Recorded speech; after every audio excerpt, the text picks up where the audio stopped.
ਪੰਜਾਬੀ ਕਾ ਅਕੈਡਮੀ ਤੇ ਕੀਮਤੀ ਗੱਲਾਂ ਤੇ ਰਲਵੇਂ ਮੰਚ ਤੇ ਅੱਜ ਸਭ ਸੁਣਨ ਵਾਲਿਆਂ ਨੂੰ, ਸੱਜਣਾ ਮਿੱਤਰਾਂ ਨੂੰ ਜੀ ਆਇਆਂ ਨੂੰ ਆਖਨੇ। ਅੱਜ ਜੋ ਕਿ ਉਸਤਾਦਾਂ ਦਾ ਆਲਮੀ ਦਿਨ ਮਨਾਇਆ ਜਾ ਰਿਹਾ ਹੈ, ਵਰਲਡ ਟੀਚਰ ਡੇ, ਅਧਿਆਪਕ ਦਿਹਾੜ। ਤੇ ਅੱਜ ਇਸ ਤੋਂ ਵੀ ਸਾਡਾ ਪ੍ਰੋਗਰਾਮ ਵੀ ਬੜਾ ਇਤਿਹਾਸਕ ਹੈ, ਤਾਰੀਖੀ ਹੈ ਕਿ ਅੱਜ ਜਿਹੜੀ ਹਸਤੀ ਸਾਡੇ ਨਾਲ ਤੁਹਾਨੂੰ ਮਿਲਾਉਣ ਜਾ ਰਹੇ ਹੈ, ਉਹਨਾਂ ਦੀ ਸ਼ਾਇਰੀ, ਉਹਨਾਂ ਦਾ ਪੈਗਾਮ, ਉਹਨਾਂ ਦਾ ਸੁਨੇਹਾ ਦੁਨੀਆ ਦੇ ਹਰ ਪੰਜਾਬੀ ਤੱਕ ਪਹਿਲਾਂ ਹੀ ਅੱਪੜ ਚੁੱਕਿਆ ਹੈ। ਤੇ ਪੰਜਾਬੀ ਕਾ ਤੇ ਕੀਮਤੀ ਗੱਲਾਂ ਅਸੀਂ ਤੁਹਾਨੂੰ ਭਾਗੀ ਸਮਝਦੇ ਹਾਂ ਕਿ ਅੱਜ ਸੁਰਜੀਤ ਪਾਤਰ ਹਰੀ ਸਾਡੇ ਮਹਿਮਾਨ ਨੇ। ਤੇ ਅੱਜ ਦੇ ਅਧਿਆਪਕ ਦਿਨ ਦੇ ਹਵਾਲੇ ਨਾਲ ਅਸੀਂ ਇੱਕ ਹੋਰ ਤੁਹਾਨੂੰ ਜਿਹੜੀ ਇਹ ਸਵਾਗਤ ਕਰਦੇ ਹਾਂ, ਖੁਸ਼ਖਬਰੀ ਦੇਣਾ ਚਾਹੁੰਦੇ ਹਾਂ ਕਿ ਅੱਜ ਦੇ ਪ੍ਰੋਗਰਾਮ ਦੇ ਮੇਜ਼ਬਾਨ ਵੀ ਇੱਕ ਉਸਤਾਦ ਨੇ ਔਰ ਇੱਕ ਮੰਨੇ ਪ੍ਰਮੰਨੇ ਸ਼ਾਇਰ, ਮੇਰੀ ਮੁਰਾਦ ਹੈ ਗੁਰਤੇਜ ਖਾਰਵਾਲਾ ਨੂੰ। ਇਹ ਵੀ ਇੱਕ ਤਾਰੀਖ ਬਣੇਗੀ ਕਿ ਜਿਹੜੀ ਇੰਟਰਵਿਊ ਕਰਨ ਵਾਲਾ ਪਾਤਰ ਸਾਹਿਬ ਨੂੰ ਵੀ 39 ਵਰਿਆਂ ਤੋਂ ਜਾਣਦਾ ਹੈ, ਤੇ ਜਿਹੜੇ ਸਵਾਲ ਸੁਣਨ ਵਾਲਿਆਂ ਦੇ ਜਾਂ ਵੇਖਣ ਵਾਲੇ ਦਿਲ 'ਚ ਪੈਦਾ ਹੋਣੇ ਨੇ ਉਹ ਗੁਰਤੇਜ ਖਾਰਵਾਲੇ ਤੇ ਵਾਪਰੇ ਹੋਏ ਨੇ। ਤੇ ਮੈਂ ਉਹਨਾਂ ਨੂੰ ਜੀ ਆਇਆਂ ਨੂੰ ਆਖਣਾ ਵਾ, ਅੱਜ ਦੇ ਸਾਡੇ ਹੋਸਟ ਗੁਰਤੇਜ ਖਾਰਵਾਲਾ ਨੂੰ, ਤੇ ਉਹਨਾਂ ਦੇ ਹਵਾਲੇ ਅੱਜ ਦਾ ਮੰਚ ਕਿ ਉਹ ਆਉਣ ਔਰ ਆਪਣਾ ਮੰਚ ਸੰਭਾਲਣ।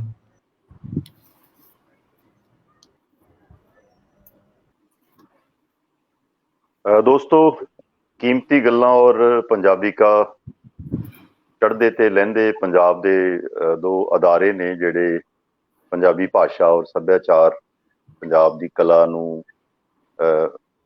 ਵੱਡਾ ਕਰਨ ਲਈ, ਲੋਕਾਂ ਨੂੰ ਦੱਸਣ ਲਈ ਸੋਸ਼ਲ ਮੀਡੀਆ ਉੱਤੇ ਕੰਮ ਕਰ ਰਹੇ, ਔਰ ਫੇਸਬੁੱਕ ਦੇ ਪੇਜ ਉੱਤੇ ਅਸੀਂ ਅੱਜ ਲਾਈਵ ਹੋ ਰਹੇ ਹਾਂ ਇਹਨਾਂ ਦੋਨਾਂ ਅਦਾਰਿਆਂ ਦੇ ਹੁਕਮ ਉੱਤੇ, ਉਹਨਾਂ ਦੇ ਕਹਿਣ ਉੱਤੇ। ਤੇ ਅੱਜ ਇੱਕ ਬਹੁਤ ਵੱਡੀ ਸ਼ਖਸੀਅਤ ਤੁਹਾਡੇ ਰੂਬਰੂ ਹੋਏਗੀ।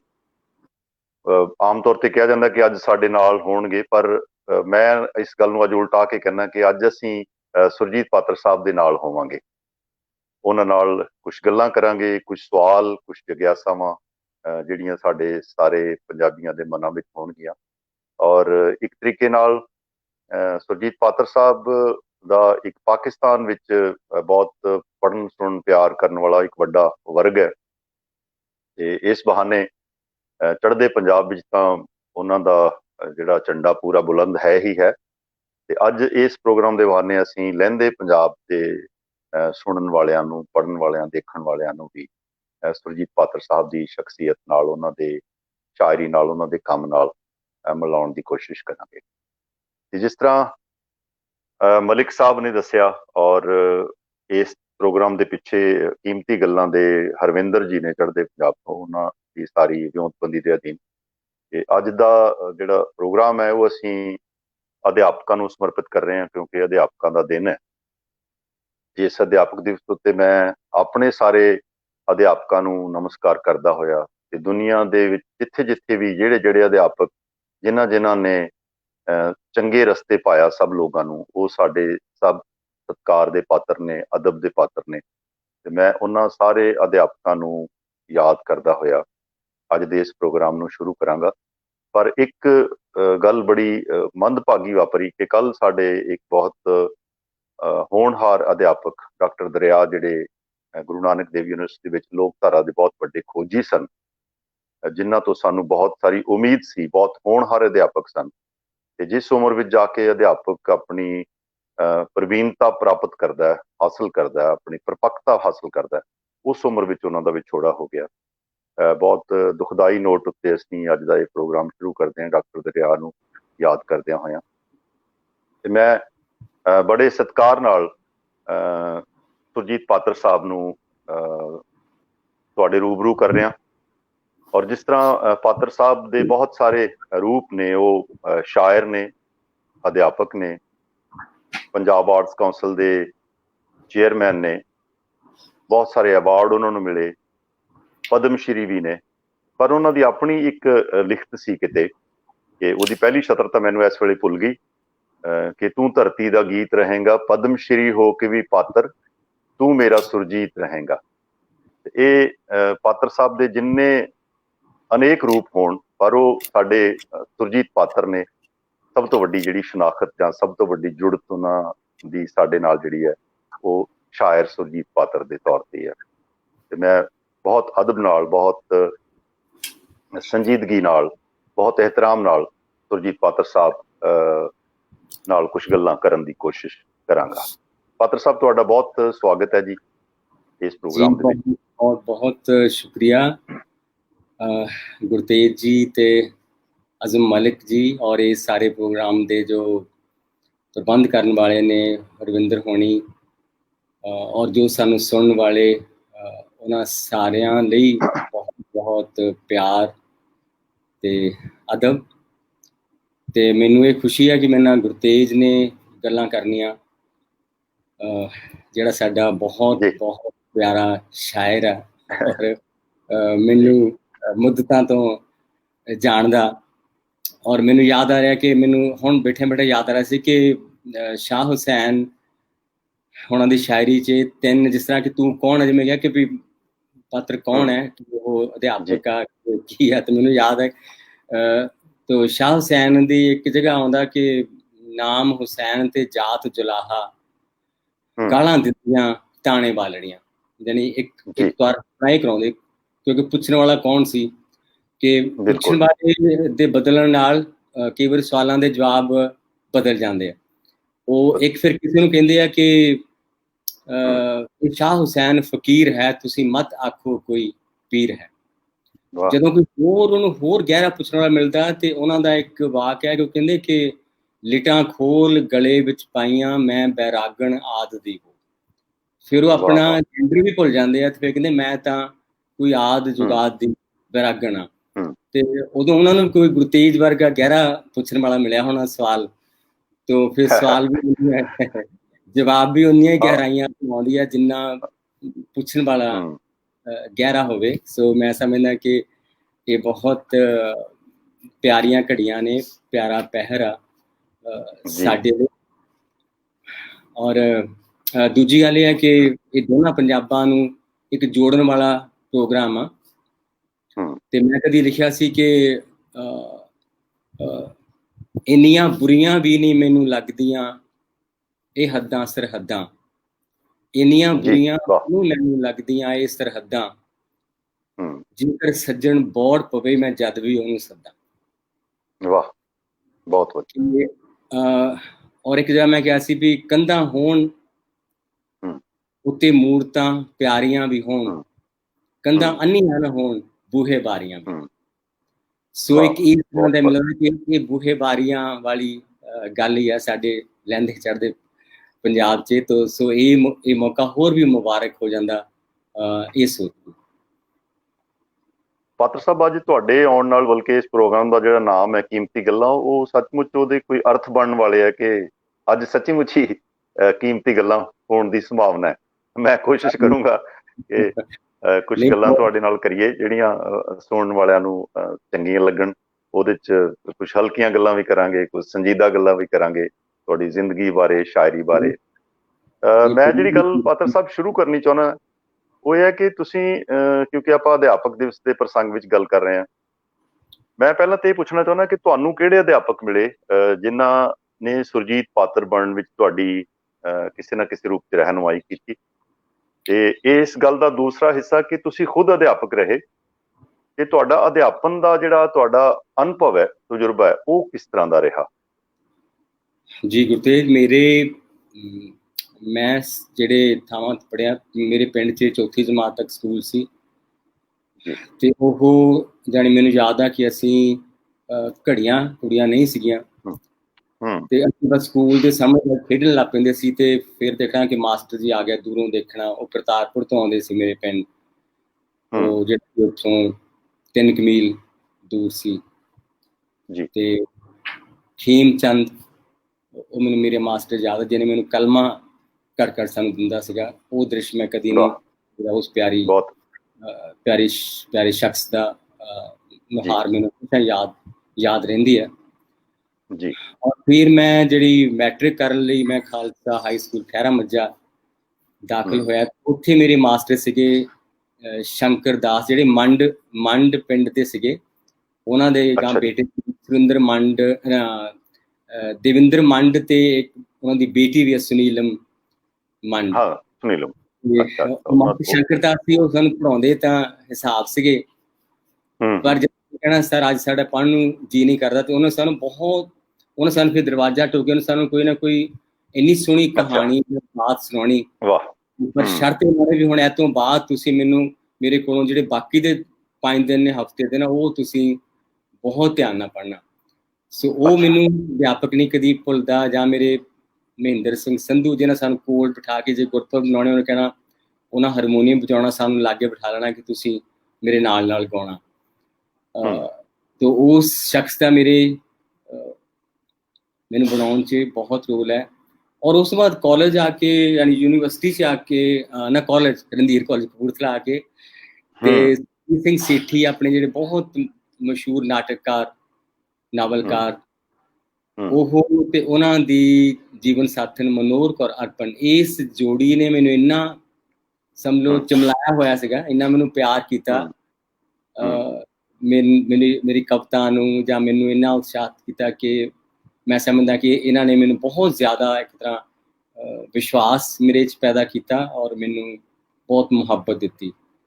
ਸੋ ਇਹ ਮੇਰਾ ਤੁਹਾਡੀ ਪਹਿਲੀ ਕਵਿਤਾ ਬਾਰੇ ਸੁਰਜੀਤ ਸੇਠੀ ਹੋਰਾਂ ਦਾ ਕੀ ਸੀ, ਉਹਨਾਂ ਦਾ ਉਹਦੇ ਉੱਤੇ ਟਿੱਪਣੀ ਸੀ? ਮੈਨੂੰ ਯਾਦ ਹੈ ਕਿ ਮੇਰੀ ਉਹ ਬਹੁਤ ਕਮਾਲ ਦਾ ਅਨੁਭਵ ਹੈ ਕਿ ਮੈਂ ਪਹਿਲੋਂ 1 ਸਾਲ ਮੈਨੂੰ ਇਹਨਾਂ ਨੇ ਆਰਟ ਪਾਤਾ ਸਾਇੰਸ ਵਿੱਚ। ਮੈਂ ਸਕੂਲ ਛੋਟੇ ਜਿਹੇ ਸਕੂਲ 'ਚ ਫਸਟ ਆ ਗਿਆ। ਉਹ ਕਹਿੰਦੇ ਵੀ ਇਹ ਮੁੰਡਾ ਤਾਂ ਸਾਇੰਸ ਦਾ। ਤੇ ਫਿਰ ਮੇਰੀ ਬਹੁਤ ਕੋਸ਼ਿਸ਼ ਹੋਈ, ਮੈਂ ਪ੍ਰਿੰਸੀਪਲ ਸਾਹਿਬ ਕੋਲ ਵੀ ਗਿਆ, ਉਹਨਾਂ ਨੇ ਵੀ ਮੇਰੀ ਅਰਜੀ ਪਾੜ ਦਿੱਤੀ ਕਿ ਨਹੀਂ ਤੂੰ ਸਾਇੰਸ ਪੜ੍ਹੇਗਾ, ਤੂੰ ਨਲਾਇਕ ਨਹੀਂ, ਤੂੰ ਆਰਟਸ ਪੜ੍ਹੇਗਾ। ਤੇ ਜਾਨੀ ਉਹ ਮੇਰੇ ਇਹੋ ਜਿਹੇ ਸੀਗੇ। ਤੇ ਫਿਰ ਮੈਂ ਜਾਨੀ ਦੂਏ ਸਾਲ ਫਿਰ ਇੱਧਰ ਆਉਣਾ ਸੀਗਾ ਆਰਟਸ ਵੱਲ। ਮੈਂ ਉਹ ਛੱਡਵਾਇਆ ਸਾਰਾ ਕੁਝ, ਤੇ ਮੈਂ ਆਪਣੀ ਇੱਕ ਗਜ਼ਲ ਲੈ ਕੇ ਸੇਠੀ ਸਾਹਿਬ ਕੋਲ ਗਿਆ। ਅੱਛਾ। ਹਾਂ। ਤੇ ਉਹਨਾਂ ਮੇਰੇ ਗਜ਼ਲ ਪੜ੍ਹੀ ਤੇ ਮੇਰੇ ਵੱਲ ਬਹੁਤ ਗੁੱਸੇ ਨਾਲ ਦੇਖਿਆ ਤੇ ਮੈਨੂੰ ਕਹਿੰਦੇ ਕਿੱਥੋਂ ਲਿਖ ਕੇ ਲਿਆਇਆ? ਮੈਨੂੰ ਬਹੁਤ ਜ਼ਿਆਦਾ ਗੁੱਸੇਖੋਰ ਬਹੁਤ ਸੀਗੇ। ਅੱਛਾ। ਤੇ ਮੇਰੀ ਗਜ਼ਲ ਤੇ ਬਹੁਤ ਜਾਣੀ ਉਹਨਾਂ ਨੇ ਮੇਰੇ ਗੁੱਸੇ ਨਾਲ ਦੇਖਿਆ। ਤੋ ਮੈਂ ਆਪਣੀਆਂ ਨਮ ਅੱਖਾਂ ਲੈ ਕੇ ਮੁੜ ਆਇਆ। ਤੇ ਤੀਜੇ ਦਿਨ ਸਾਡੀ ਕਲਾਸ 'ਚ ਆਏ ਤੇ ਉਹ ਕਹਿੰਦੇ ਕਿ ਇੱਕ ਚਿੱਠੀ ਲਿਖੋ ਕਿ ਤੁਹਾਡੇ ਦੋਸਤ ਦੀ ਮਾਤਾ ਜੀ ਦਾ ਦੇਹਾਂਤ ਹੋ ਗਿਆ, ਤੁਸੀਂ ਇੱਕ ਦਿਲਾਸੇ ਦੀ ਤੇ ਅਫਸੋਸ ਦੀ ਚਿੱਠੀ ਲਿਖੀ। ਤੇ ਮੈਂ ਉਹ ਚਿੱਠੀ ਲਿਖ ਕੇ ਤੇ ਮੈਂ ਉਹਨਾਂ ਨੂੰ ਦਿਖਾਉਣ ਗਿਆ ਤੇ ਉਹ ਫਿਰ ਪੜ੍ਹ ਕੇ ਕਹਿੰਦੇ ਕਿ ਮੈਨੂੰ ਕਹਿੰਦੇ ਉਹ ਗਜ਼ਲ ਵੀ ਲੈ ਆਏ। ਅੱਛਾ। ਫਿਰ ਉਹਨਾਂ ਤੇ ਖੁੱਲ ਗਿਆ ਕਿ ਇਹ ਮੌਲਿਕ ਕਵੀ ਆਪ ਹੀ ਹੈ। ਉਹਨਾਂ ਨੂੰ ਉਹ ਮੇਰਾ ਜਿਹੜੀ ਚਿੱਠੀ ਲਿਖੀ ਦੇਖ ਕੇ ਉਹਨੂੰ ਲੱਗਾ ਵੀ ਹਾਂ ਇਹ ਚਿੱਠੀ ਲਿਖ ਸਕਦਾ, ਇੱਦਾਂ ਦੀ ਗਜ਼ਲ ਵੀ ਲਿਖ ਸਕਦਾ। ਸੋ ਇਹ ਸਾਡੀ ਪਹਿਲੀ ਮੁਲਾਕਾਤ ਸੀ। ਪਰ ਉਸ ਤੋਂ ਬਾਅਦ ਜਾਨੀ ਸਾਡਾ ਬਹੁਤ ਜ਼ਿਆਦਾ ਉਹਨਾਂ ਦਾ ਨਿੱਘ ਨਾਤਾ ਔਰ ਮੇਰੇ ਤੇ ਆਸ਼ੀਰਵਾਦ ਰਹੀ। ਤੇ ਜਿਹੜਾ ਇਹ ਸਾਇੰਸ ਪੜ੍ਹਨ ਵਾਲਾ ਵਰਕ ਆ, ਫਿਰ ਤੁਸੀਂ ਆਪ ਹੀ ਪੜ੍ਹਿਆ?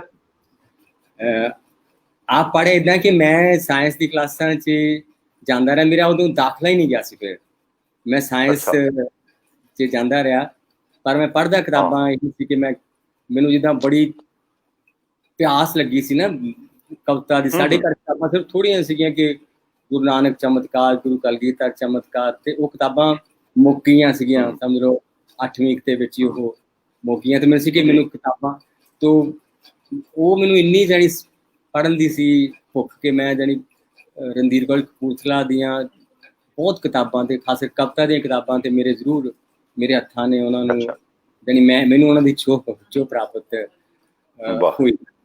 तो फिर मैं जानी आर्ट्स से आया तो फिर ये मेरा सही जगह सी।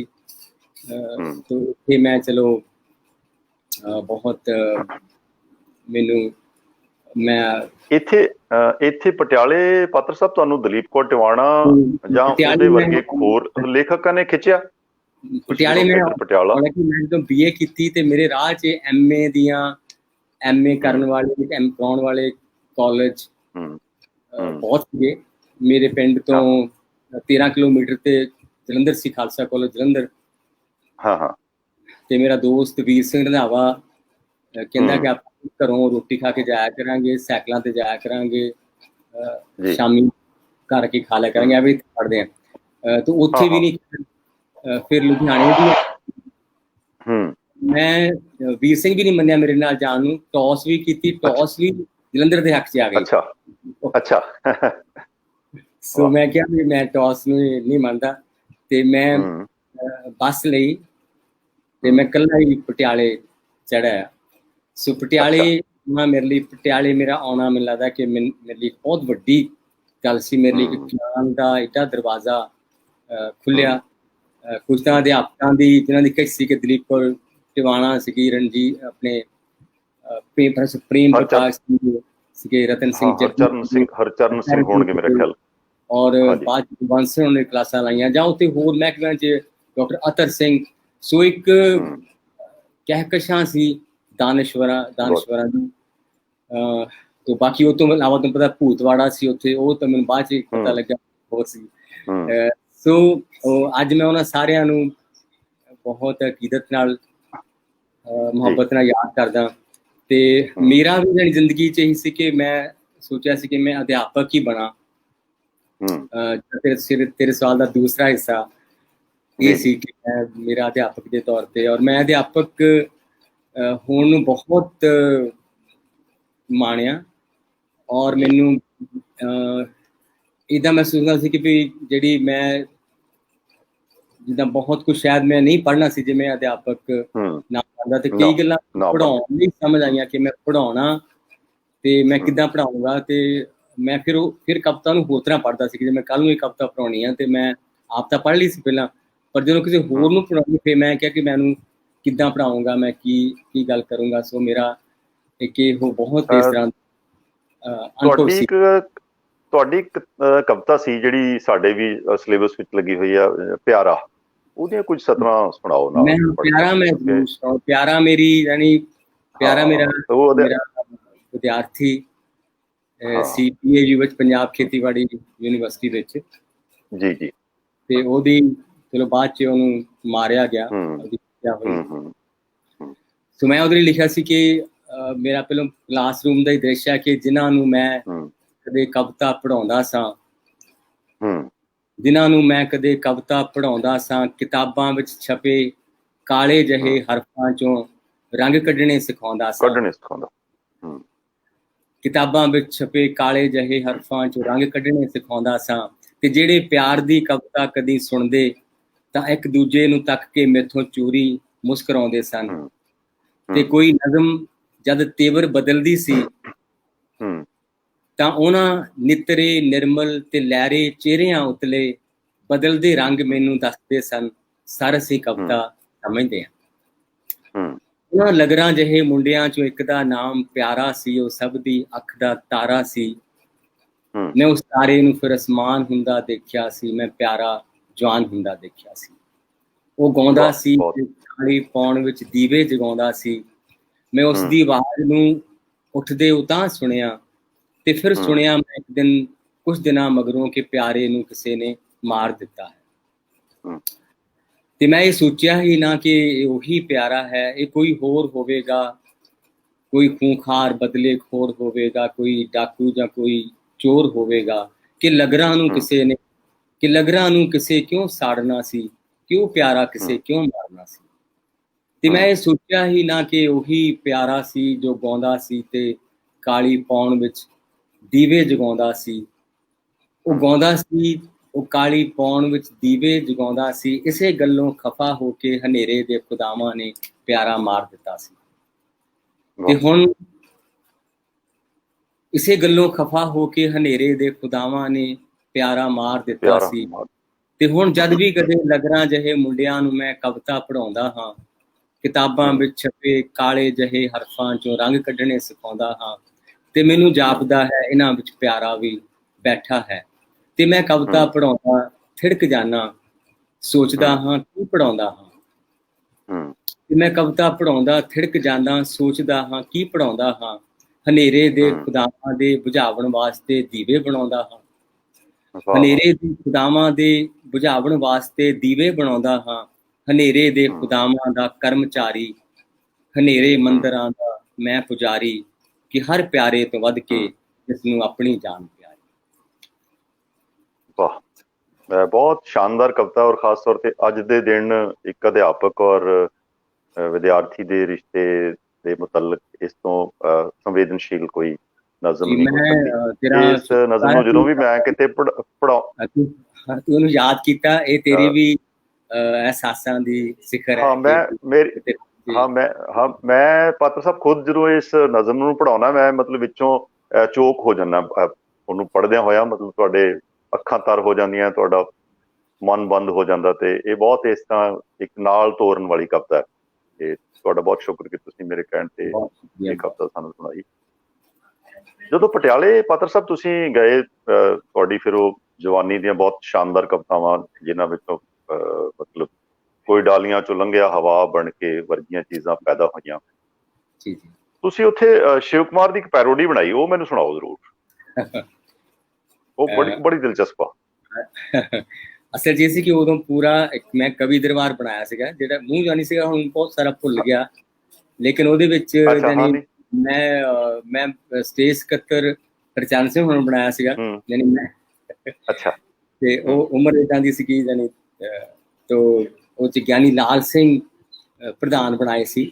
ਉਹ ਪੂਰਾ ਇੱਕ ਕਵੀ ਦਰਬਾਰ। ਅੱਛਾ। ਤੇ ਉਹਦੇ ਵਿੱਚ ਇਹਦੇ ਰਚਨਾਕਾਰ ਪੂਰੇ ਤੁਸੀਂ ਸੀ ਇਕੱਲੇ ਕਿ ਕੋਈ ਨਾਲ ਮਿਲੇ ਵੀ ਸੀ ਸਾਥੀ ਸਾਰੇ? ਰਚਨਾ ਮੈਂ ਕੀਤੀ ਸੀ, ਮੈਂ ਜਾਨੀ ਚੋਰੀ ਚੋਰੀ ਨੂੰ ਰਚਨਾ ਕਰਦਾ ਰਿਹਾ। ਕਵੀ ਉਹੀ ਜਿਨ੍ਹਾਂ ਨੂੰ ਅਸੀਂ ਬਹੁਤ ਪਿਆਰ ਕਰਦੇ ਸੀ, ਉਹਨਾਂ ਦੀਆਂ ਪੈਰੋਡੀਆਂ ਸੀ। ਨਹੀਂ ਇਸ ਤਰ੍ਹਾਂ ਹੀ ਹੁੰਦਾ ਉਹ ਤਾਂ, ਮਤਲਬ ਕਿਉਂਕਿ ਸਾਡਾ ਸੰਬੰਧ ਇਸ ਤਰ੍ਹਾਂ ਦੇ ਹੁੰਦੇ ਕਿ ਆਪਾਂ ਇੱਕ ਦੂਜੇ ਨਾਲ ਇਸ ਤਰ੍ਹਾਂ ਦੀਆਂ ਚੀਜ਼ਾਂ ਕਰਦੇ, ਉਹਦੇ 'ਚ ਮਜ਼ਾ ਆਉਂਦਾ। ਮੈਂ ਤਾਂ ਉਹ ਉਸ ਲਈ ਤੁਹਾਨੂੰ ਯਾਦ ਕਰਵਾਇਆ ਕਿ ਮੈਂ ਜਾਨੀ ਹਰਭਜਨ ਸਿੰਘ ਉਹਨਾਂ ਦੀ ਕਵਿਤਾ, ਮੈਂ ਦੋ ਕਵਿਤਾ ਮੈਨੂੰ ਯਾਦ ਨੇ, ਬਾਕੀ ਸਾਰੀਆਂ ਭੁੱਲ ਗਈਆਂ। ਹਾਂ ਨਹੀਂ, ਸੁਣਾਓ ਜਿੰਨਾ ਯਾਦ ਆਉਂਦਾ ਸੁਣਾਓ। ਉਹਨਾਂ ਦੀ ਕਵਿਤਾ ਹੁੰਦੀ ਸੀ ਕਿ ਮੈਂ ਤੈਥੋਂ ਵਿਛੜ ਕੇ ਜਦ ਆਖਰੀ ਵਾਰੀ ਮੈਂ ਆਪਣੇ ਕੋਲ ਮੁੜਿਆ ਆ ਰਿਹਾ ਸੀ, ਇਸ ਤਰ੍ਹਾਂ ਕਵਿਤਾ ਸੀ। ਤੇ ਮੈਂ ਉਹਦੇ 'ਚ ਇਹ ਬਣਾਇਆ ਸੀ ਕਿ ਜਦੋਂ ਤੈਥੋਂ ਵਿਛੜ ਕੇ ਆਖਰੀ ਵਾਰੀ ਮੈਂ ਆਪਣੇ ਪਿੰਡ ਮੁੜਿਆ ਆ ਰਿਹਾ ਸੀ, ਮੇਰੇ ਸਾਈਕਲ ਦਾ ਘੰਟੀ ਤੋਂ ਬਿਨਾਂ ਸਭ ਕੁਝ ਖੜਕਦਾ ਸੀ, ਨਾ ਮੇਰੇ ਵਿੱਚ ਕੋਈ ਫੂਕ ਬਾਕੀ ਸੀ, ਨਾ ਮੇਰੇ ਸਾਈਕਲ ਦੇ ਪਹੀਆਂ ਵਿੱਚ। ਤੇ ਮੈਂ ਇੱਕ ਗੱਲ ਅਚੇਤੇ ਜਾਣਦਾ ਸਾਂ ਕਿ ਸਾਈਕਲ ਦਾ ਤਾਂ ਸ਼ਾਇਦ ਫੂਕ ਵਾਜੋਂ ਸਾਰੀ ਸਕਦਾ ਹੈ, ਬੰਦੇ ਦਾ ਨਹੀਂ ਸਕਦਾ।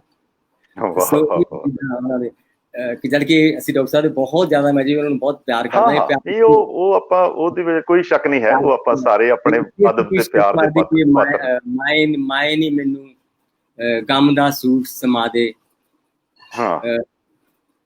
ਹੰਝੂਆਂ ਦੇ ਆਹਾਂ ਦੇ ਕਾਲਰ ਤੇ ਹੰਝੂਆਂ ਦੀ ਝਾਲਰ ਵਿੱਚ ਬਟਨ ਦੇ ਲਾ ਦੇ, ਮਾਏ ਨੀ ਮੈਨੂੰ ਗਮ ਸੂਟ ਸਮਾ ਦੇ। ਸੋ ਇਸ ਤਰ੍ਹਾਂ ਦੀ ਉਹ ਚੀਜ਼ ਸੀ। ਇਹ ਪੈਰੋਡੀ ਜਿਹੜੀ ਨਜ਼ਮ ਸੀ, ਇਹ ਸ਼ਿਵ ਕੁਮਾਰ ਤੱਕ ਪਹੁੰਚੀ ਵੀ ਕਦੇ ਕਿ ਤੁਹਾਡੇ ਕੋਲ ਹੀ ਰਹਿ ਗਈ?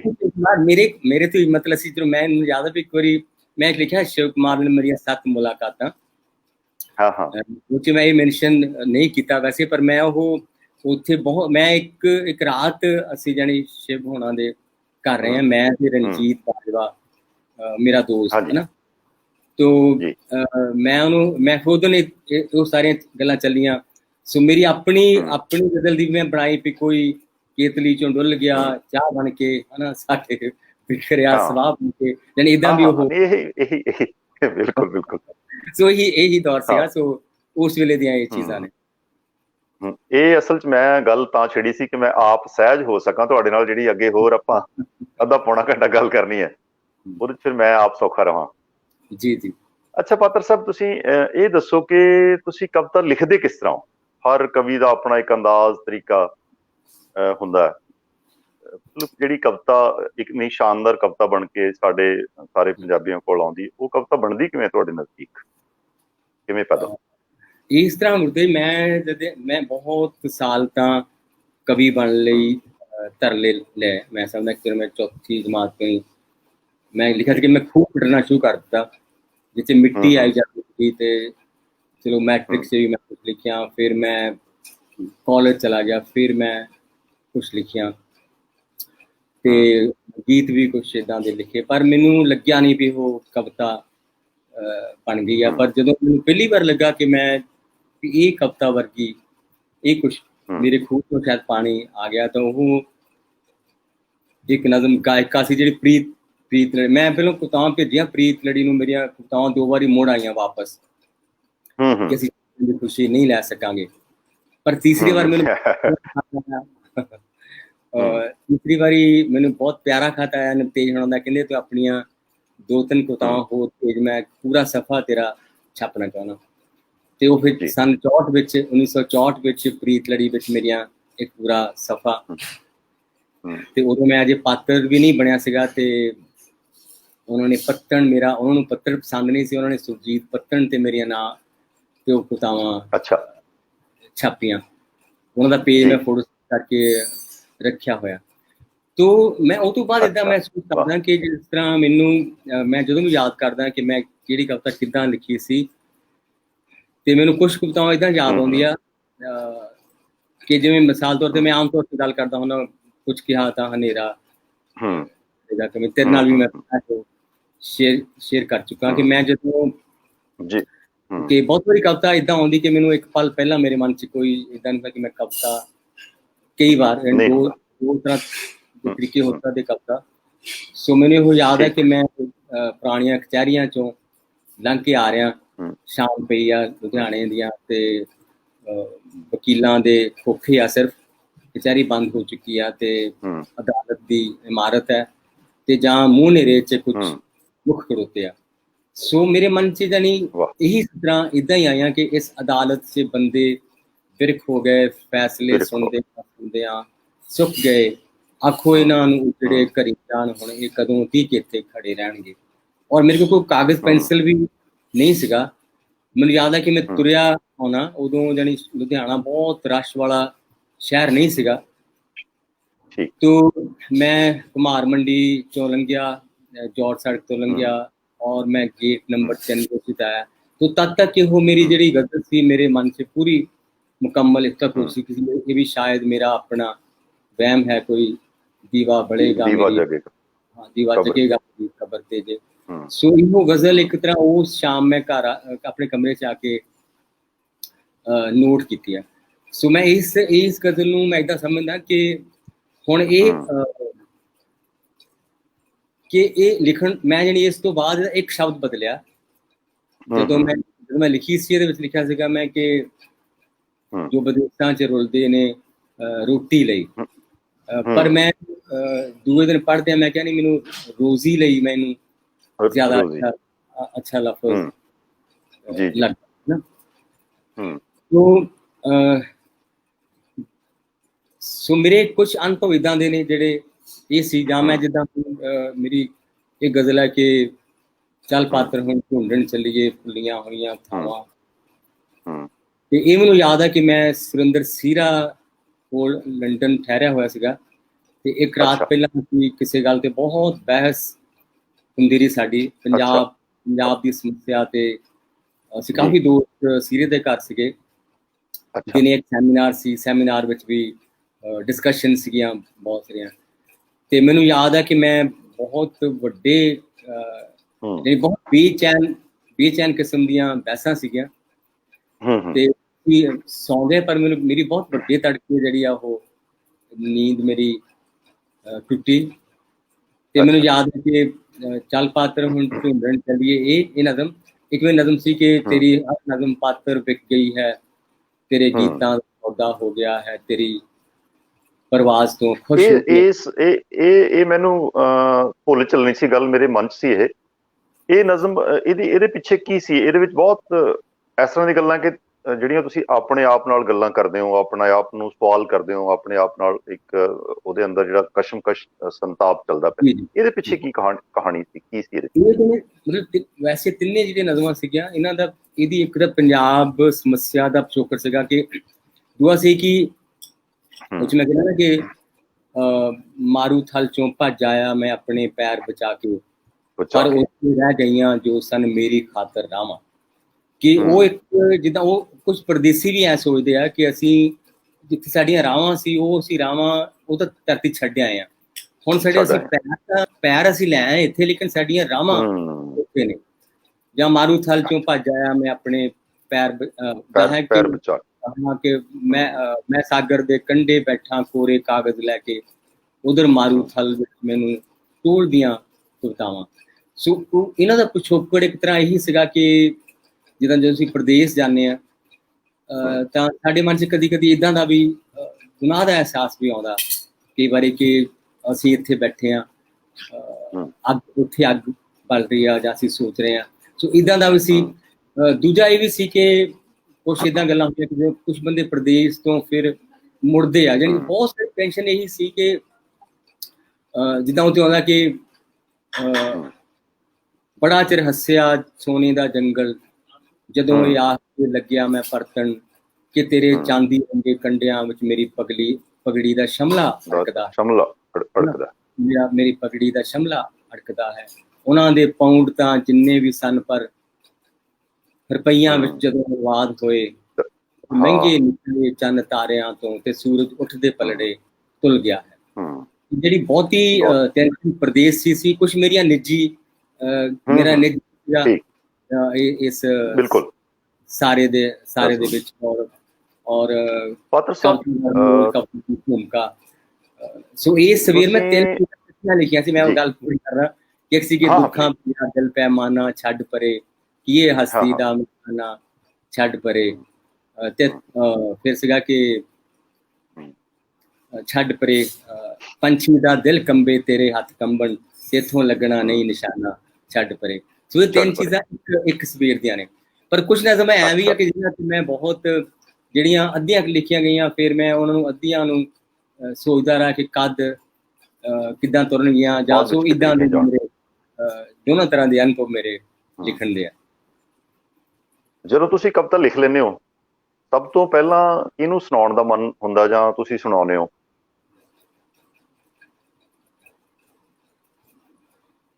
ਮੈਂ ਕਵਿਤਾ ਬਹੁਤ ਦੇਰ ਨਾਲ ਸੁਣਾਉਣਾ ਮੈਨੂੰ। ਮੈਂ ਬਹੁਤ ਵਾਰੀ ਤਾਂ ਉਹਨੂੰ ਮਤਲਬ ਜਿੱਦਾਂ ਹੁਣ ਮੇਰੀਆਂ ਕਈ ਕਵਿਤਾਵਾਂ ਨੇ ਜਿਹੜੀਆਂ ਸਿਰਫ ਛਪੀਆਂ ਹੀ, ਜਿੱਦਾਂ ਹੁਣ ਜਦੋਂ ਮੈਂ ਕਿਤਾਬ ਛਾਪੀ ਆ ਤਾਂ ਉਹ ਮੇਰੇ ਕੋਲ ਸੀ, ਉਹ ਛਪੀਆਂ ਮੈਨੂੰ ਨਾ ਮੈਂ ਸੁਣਾਈਆਂ, ਹਨਾ। ਪਰ ਕਈ ਵਾਰ ਹੁੰਦਾ ਕਿ ਤੁਸੀਂ ਦੋਸਤਾਂ ਦੇ ਜਿੱਦਾਂ ਦੋਸਤਾਂ ਦੇ ਘੇਰੇ 'ਚ ਦਾਇਰੇ 'ਚ ਕਿਸੇ ਨੂੰ ਬੈਠੇ ਹੋ, ਉਦੋਂ ਤੁਹਾਡਾ ਜੀ ਕਰਦਾ ਅੱਜ ਮੈਂ ਉਹ ਇਹਨਾਂ ਨੂੰ ਚੀਜ਼ ਸੁਣਾਵਾਂ। ਕੁਛ ਸਮਾਂ ਏਦਾਂ ਦੋਸਤਾਂ ਦੇ ਘੇਰੇ 'ਚ ਕੁਛ ਮੈਂ ਆਪਣੀ ਜੀਵਨ ਸਾਥਣ ਨੂੰ ਵੀ ਸੁਣਾ ਦੇਣਾ ਕਿ ਮੈਂ ਜਿਹੜੀ ਮੈਨੂੰ ਲੱਗੇ ਕਿ ਇਹਨੂੰ ਚੰਗੀ ਲੱਗੂਗੀ, ਸੁਣਾਈ ਜਾ ਸਕਦੀ ਹੈ। ਅੱਛਾ, ਮਤਲਬ ਚੋਣ ਤੁਸੀਂ ਪਹਿਲਾਂ ਹੀ ਕਰ ਲੈਣੇ ਆਪਣੇ ਤੌਰ ਤੇ, ਇਹ ਠੀਕ ਲੱਗ ਸਕਦੀ ਹੈ ਜਾਂ ਨਹੀਂ? ਬਹੁਤ ਗੁੰਝਲਦਾਰ ਜਿਹਾ ਤਾਂ ਲੱਗਦਾ ਵੀ ਇਹ ਬਹੁਤ ਗੁੰਝਲਦਾਰ ਨੇ, ਹਨਾ। ਉਹ ਵੀ ਤੁਸੀਂ ਨਹੀਂ ਸੁਣਾਉਂਦੇ। ਤੇ ਕਈ ਵਾਰੀ ਤਾਂ ਜਿੱਦਾਂ ਮਤਲਬ ਮੇਰੀ ਉਹ ਕਵਿਤਾ ਸੀ ਕਿ ਵੀ ਮੇਰੀ ਮਾਂ ਨੂੰ ਮੇਰੀ ਕਵਿਤਾ, ਕਈ ਕਵਿਤਾਵਾਂ ਸੁਣ ਕੇ ਤੁਹਾਡੇ ਘਰ ਵਾਲੇ ਉਦਾਸ ਹੁੰਦੇ ਆ, ਹਨਾ। ਮੈਂ ਲਿਖਿਆ ਛੁਪਾ ਕੇ ਰੱਖਦਾ ਹਾਂ ਤੈਥੋਂ ਮੈਂ ਤਾਜ਼ੀਆਂ ਨਕਲਾਂ ਮਤਾਂ, ਤੂੰ ਜਾਣ ਕੇ ਰੋਵੇਂ ਮੈਂ ਕਿਸ ਜਹਾਨ 'ਚ ਹਾਂ। ਕਿਉਂਕਿ ਘਰ ਵਾਲੇ ਕਵਿਤਾਵਾਂ ਨੂੰ ਬਹੁਤ ਨਿੱਜੀ ਤਰ੍ਹਾਂ ਲੈਂਦੇ ਆ। ਜਿਵੇਂ ਮਾਂ ਦੀ ਕਵਿਤਾ ਸੀ ਕਿ ਉਹ ਮਾਂ ਸਮਝਦੀ ਵੀ ਉਹਨੂੰ ਇਹ ਨਹੀਂ ਹੋਇਆ, ਉਹਨੂੰ ਕਵਿਤਾ ਦਾ ਕੁਝ ਨਹੀਂ ਪਤਾ, ਇਹਨੇ ਪਤਾ ਵੀ ਪਰ ਕਹਿੰਦਾ ਵੀ ਉਹ ਤਾਂ ਕੇਵਲ ਇੰਨਾ ਸਮਝੀ ਉਸ ਦੀ ਰੂਹ ਨੂੰ ਦੁੱਖ ਹੈ ਕਿ ਉਹਨਾਂ ਨੂੰ ਇੱਕ ਦੁੱਖ, ਉਸ ਦੁੱਖ ਨੂੰ ਇੱਕ ਬਹੁਤ ਪਰਸਨਲਾਈਜ਼ ਕਰ ਲੈਂਦੇ, ਮੇਰਾ ਖਿਆਲ ਆ ਕਈ ਵਾਰੀ। ਇਹ ਤੁਸੀਂ ਜਿਹੜੀ ਹੁਣੇ ਗੱਲ ਕੀਤੀ ਕਿ ਮਤਾਂ ਤੂੰ ਜਾਣ ਕੇ ਰੋਵੇਂ ਮੈਂ ਕਿਸ ਜਹਾਨ 'ਚ ਹਾਂ, ਇਹ ਜਹਾਨ ਕਿਹੜਾ ਹੁੰਦਾ ਜਿਹਦੇ 'ਚ ਕਵੀ ਰਹਿੰਦਾ ਜਾਂ ਉਹਦੀ ਕਵਿਤਾ ਰਹਿੰਦੀ ਹੈ? ਇਹ ਜਹਾਨ ਬਣਦਾ ਕਿਵੇਂ ਆ? ਦੇਖੋ, ਮੈਂ ਸਮਝਦਾ ਕੀ ਆ ਕਿ ਜਿੱਦਾਂ ਆਪਾਂ ਏਦਾਂ ਕਹਿੰਦੇ ਨਾ ਕਿ ਮੈਨੂੰ ਯਾਦ ਆ ਕਿ ਮੈਂ ਜਦੋਂ ਹੁਣ ਮੇਰੀ ਜਿਵੇਂ ਮੈਂ ਰੱਬ ਬਾਰੇ ਜੋ ਮਰਜ਼ੀ ਸੋਚਦਾ ਹਾਂ, ਹਨਾ, ਪਰ ਮੈਂ ਆਪਣੀ ਮਾਂ ਨੂੰ ਕਦੀ ਨਹੀਂ ਕਿਹਾ ਸੀਗਾ ਕਿ ਵੀ ਰੱਬ ਹੈ ਨੀ ਗਾ, ਜਾਂ ਮੈਂ ਰੱਬ ਬਾਰੇ ਕੀ ਸੋਚਦਾ, ਹਨਾ, ਕਿ ਉਹ ਮੇਰਾ ਜਹਾਨ ਸੀਗਾ। ਕਿ ਮੇਰਾ ਜਹਾਨ ਕੀ ਐਸੀਆਂ ਗੱਲਾਂ ਨੇ ਜਿਹੜੀਆਂ ਮੈਨੂੰ, ਜਿੱਦਾਂ ਹੁਣ ਮੈਂ ਕਹਿੰਦਾ ਕਿ ਜਦੋਂ ਤੱਕ ਮੈਂ ਪੁੱਤਰ ਸੀਗਾ ਉਦੋਂ ਤੱਕ ਮੈਨੂੰ ਬਹੁਤ ਉਦਾਸ ਹੋਣ ਦੀ ਮੇਰੇ ਕੋਲ ਯਸ਼ ਸੀ, ਹਨਾ। ਜਦੋਂ ਮੈਂ ਖੁਦ ਪਿਤਾ ਬਣਿਆ ਤੇ ਮੈਨੂੰ ਲੱਗਾ ਕਿ ਮੈਂ ਉਦਾਸ ਨਹੀਂ ਹੋ ਸਕਦਾ, ਹਨਾ, ਕਿ ਮੈਂ ਬਲਕਿ ਉਹ ਹੋਊਂਗਾ, ਉਹ ਪਰ ਹੋਊਂਗਾ ਜਿਹਦੇ ਨਾਲ ਜੇ ਉਦਾਸੀ ਆ ਕੇ ਟਕਰਾਵੇ ਵੀ ਤਾਂ ਉਹ, ਜੇ ਭਾਵ ਟਕਰਾਵੇ ਤਾਂ ਉਹ ਮੀਂਹ ਬਣ ਜਾਵੇ। ਕਿ ਉਹ ਬਹੁਤ ਗੱਲਾਂ ਅਸੀਂ ਆਪਣੇ ਮਤਲਬ ਮੈਂ ਜਦੋਂ ਛੋਟੇ ਬੱਚੇ ਉਹਨਾਂ ਨੇ ਆਪਾਂ ਨਹੀਂ ਸ਼ੇਅਰ ਕਰਦੇ, ਕਿਉਂਕਿ ਵੱਡਿਆਂ ਨਾਲ ਵੀ ਨਹੀਂ ਸ਼ੇਅਰ ਕਰਦੇ, ਨਾ। ਮੈਂ ਇੱਦਾਂ ਮਹਿਸੂਸ ਕਰਦਾ ਕਿ ਜਿਹੜੀ ਅਸੀਂ ਬਹੁਤ ਕੁਛ, ਕਿ ਸਾਡਾ ਜੋ ਰਿਸ਼ਤਾ ਹੁੰਦਾ, ਅਸੀਂ ਕਵਿਤਾ ਨੂੰ ਸ਼ਾਇਦ ਕਿਹਾ ਸੀ ਵੀ ਸੰਤਾਪ ਨੂੰ ਗੀਤ ਬਣਾ ਲੈਣਾ, ਮੇਰੀ ਮੁਕਤੀ ਦਾ ਇੱਕ ਰਾਹ ਤਾਂ ਹੈ ਜੇ ਹੋਰ ਨਹੀਂ ਹੈ, दर कोई ये लफ्ज़ां दी दरगाह भी है जां कदी भी खत लिखियो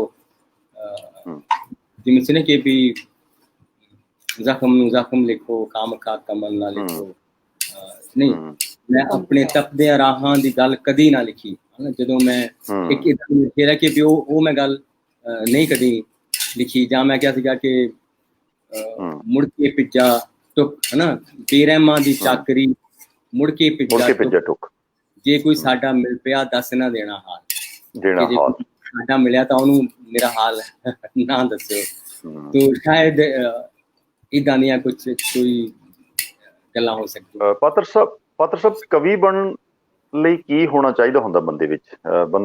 ਹਰ ਬੰਦਾ ਉਸ ਮੁਆਸ਼ਰੇ ਦੀ ਜ਼ੁਬਾਨ ਤਾਂ ਬੋਲ ਰਿਹਾ ਹੁੰਦਾ, ਲਿਖ ਰਿਹਾ ਹੁੰਦਾ, ਸਮਝ ਰਿਹਾ ਹੁੰਦਾ। ਕਵੀ ਬਣਨ ਲਈ ਕੀ ਚੀਜ਼ਾਂ ਉਹਦੇ ਵਿੱਚ ਹੋਣ ਜਿਹਦੇ ਨਾਲ ਆਮ ਕਿਸੇ ਜ਼ੁਬਾਨ ਨੂੰ ਜਾਣਨ ਵਾਲਾ, ਲਿਖਣ ਵਾਲਾ ਕਵੀ ਬਣ ਸਕੇ? ਕਵੀ ਬਣਦੇ ਕਿਸ ਤਰ੍ਹਾਂ ਨੇ, ਮੈਂ ਇਹ ਪੁੱਛਣਾ ਚਾਹੁੰਦਾ। ਮਤਲਬ ਕੀ ਹੋਣਾ ਚਾਹੀਦਾ ਕਵੀ ਬਣਨ ਲਈ? ਵੈਸੇ ਦੇਖ ਜਿਹੜੇ ਪਹਿਲ ਪਲੇਠੇ ਕਵੀ ਬਣੇ ਹੋਣਗੇ ਪਹਿਲੋਂ ਨਾ, ਜਦੋਂ ਕਵੀ ਨਹੀਂ ਹੁੰਦੇ ਹੋਣਗੇ ਜਾਂ ਕਵੀ ਹੋਣਗੇ ਤਾਂ ਪਰ ਇੱਕ ਰੂਪ ਚ ਨਹੀਂ ਆਉਣਗੇ। ਤੇ ਕਈ ਵਾਰ ਤਾਂ ਤੁਹਾਡੇ ਜਾਨੀ ਸਹਿ ਸੁਭਾਅ ਜਾਨੀ ਕੁਛ ਬੰਦੇ ਆ ਕਿ ਉਹਨਾਂ ਦਾ ਆਪਾਂ ਕਹਿੰਦੇ ਕਈ ਬੰਦੇ ਬੜੇ ਗਲਕਾਰ ਹੁੰਦੇ ਆ ਕਿ ਮਹਿਸੂਸ ਤਾਂ ਸ਼ਾਇਦ ਬਹੁਤ ਲੋਕ ਕਰਦੇ ਆ ਕਿ ਸਾਨੂੰ ਦੁੱਖ ਨੂੰ ਵੀ, ਪਰ ਕਈ ਜਾਨੀ ਜੋ ਕਵਿਤਾ ਨਾ ਵੀ ਕਰਨ ਤੇ ਉਹ ਗਲਕਾਰ ਹੁੰਦੇ ਆ, ਉਹਨਾਂ ਨੂੰ ਗੱਲ ਕਰਨੀ ਆਉਂਦੀ। ਜਿਵੇਂ ਗਲਪਕਾਰ ਵਾਂਗ ਗਲਕਾਰ ਵੀ ਇੱਕ ਕਲਾਕਾਰੀ ਆ। ਜੀ ਜੀ ਬਿਲਕੁਲ। ਤੋ ਸੋ ਪਹਿਲਾਂ ਤਾਂ ਮੈਂ ਕਿਹਾ ਜਿੱਦਾਂ ਹੁਣ ਬਹੁਤ ਗੱਲਾਂ ਸ਼ਾਇਦ ਮਾਨਵਤਾ ਦੇ ਮੂੰਹੋਂ ਜਾਂ ਕੁਛ ਲੋਕਾਂ ਦੇ ਮੂੰਹੋਂ ਸਹਿ ਸੁਭਾਅ ਹੀ ਫੁੱਟੀਆਂ ਹੋਣਗੀਆਂ। ਮੈਂ ਮੀਸ਼ਾ ਜੀ ਇੱਕ ਗੱਲ ਸੁਣਦੇ ਸੀਗੇ, SS ਮੀਸ਼ਾ, ਤੇ ਉਹਨਾਂ ਨੇ ਕਿਹਾ ਵੀ ਮੈਂ ਵੈਨ ਸੁਣਿਆ ਸੀਗਾ ਕਿਸੇ ਦਾ, ਉਹ ਕਹਿੰਦੀ ਵੀ ਉਹ ਜਿਹੜੀ ਦਾਦੀ ਆ ਉਹ ਵੈਨ ਸੀਗਾ ਕਿ ਵੀ ਉਹ ਮੇਰੇ ਹੱਥੋਂ ਕਫਨ ਖੋ ਕੇ ਲੈ ਗਿਆ। ਕਿ ਹੁਣ ਉਹ ਮਤਲਬ ਬਹੁਤ ਵੱਡੀ ਕਵਿਤਾ ਦੀ ਸਤਰ ਹੈ, ਇੱਕ ਆਮ ਔਰਤ ਦੇ ਮੂੰਹੋਂ ਬੋਲੀ ਹੋਈ। ਤੋ ਲੇਕਿਨ ਜਦੋਂ ਅਸੀਂ ਆਪਣੇ ਅਨੁਭਵ ਸੋਚਦੇ ਹਾਂ ਤੇ ਸੋ ਮੈਂ ਕਿਹਾ ਕਿ ਪਹਿਲਾਂ ਤੁਹਾਨੂੰ ਪਿਆਰ ਹੁੰਦਾ ਬਹੁਤ ਕਵਿਤਾ ਨਾਲ, ਉਸ ਜੋ ਬਣਨਾ ਹੁੰਦਾ ਤੁਹਾਨੂੰ ਪਹਿਲਾਂ ਉਸ ਚੀਜ਼ ਨਾਲ ਬਹੁਤ ਪਿਆਰ ਹੁੰਦਾ। ਤੁਸੀਂ ਜਾਨੀ ਕਵਿਤਾ ਜਿੱਥੇ ਵੀ ਹੋ ਤਾਂ ਤੁਸੀਂ ਲੱਭਦੇ ਫਿਰਦੇ ਹੋ, ਜਾਂ ਤੁਸੀਂ ਜਿਵੇਂ ਕਿ ਅਸੀਂ ਪੜ੍ਹਦੇ ਹਾਂ ਤੁਹਾਨੂੰ ਯਾਦ ਹੋ ਜਾਂਦੀ ਆ, ਔਰ ਤੁਹਾਡੇ ਅੰਦਰ ਇੱਕ ਗ੍ਰਾਮਰ ਬਣਦੀ। ਜਿਵੇਂ ਅਸੀਂ ਮਾਂ ਬੋਲੀ ਸਿੱਖਦੇ ਹਾਂ ਨਾ, ਜਿੱਦਾਂ ਮਤਲਬ ਅਸੀਂ ਪਹਿਲਾਂ ਗ੍ਰਾਮਰ ਨਹੀਂ ਸਿੱਖਦੇ, ਅਸੀਂ ਕਵਿਤਾ ਦੀ ਗ੍ਰਾਮਰ ਨਹੀਂ ਪਹਿਲਾਂ ਸਿੱਖਦੇ। ਪਹਿਲੋਂ ਜਿਵੇਂ ਸਾਨੂੰ ਨਾਮ ਪੜ੍ਹਨਾ, ਉਹਦੇ ਬਾਅਦ ਸਿਰਫ ਸਾਨੂੰ ਪਹਿਲਾਂ ਹੀ ਯਾਨੀ 5-6 ਸਾਲ ਦੀ ਉਮਰ ਤੱਕ ਅਸੀਂ ਬਹੁਤ ਸੋਹਣੇ ਫਿਕਰੇ ਬਣਾਉਣ ਲੱਗ ਪੈਂਦੇ ਹਾਂ, ਔਰ ਸਾਡੀ ਸਾਰੀ ਗ੍ਰਾਮਰ ਸਾਡੇ ਇੰਟਰਨਲਾਈਜ਼ ਹੋ ਜਾਂਦੀ।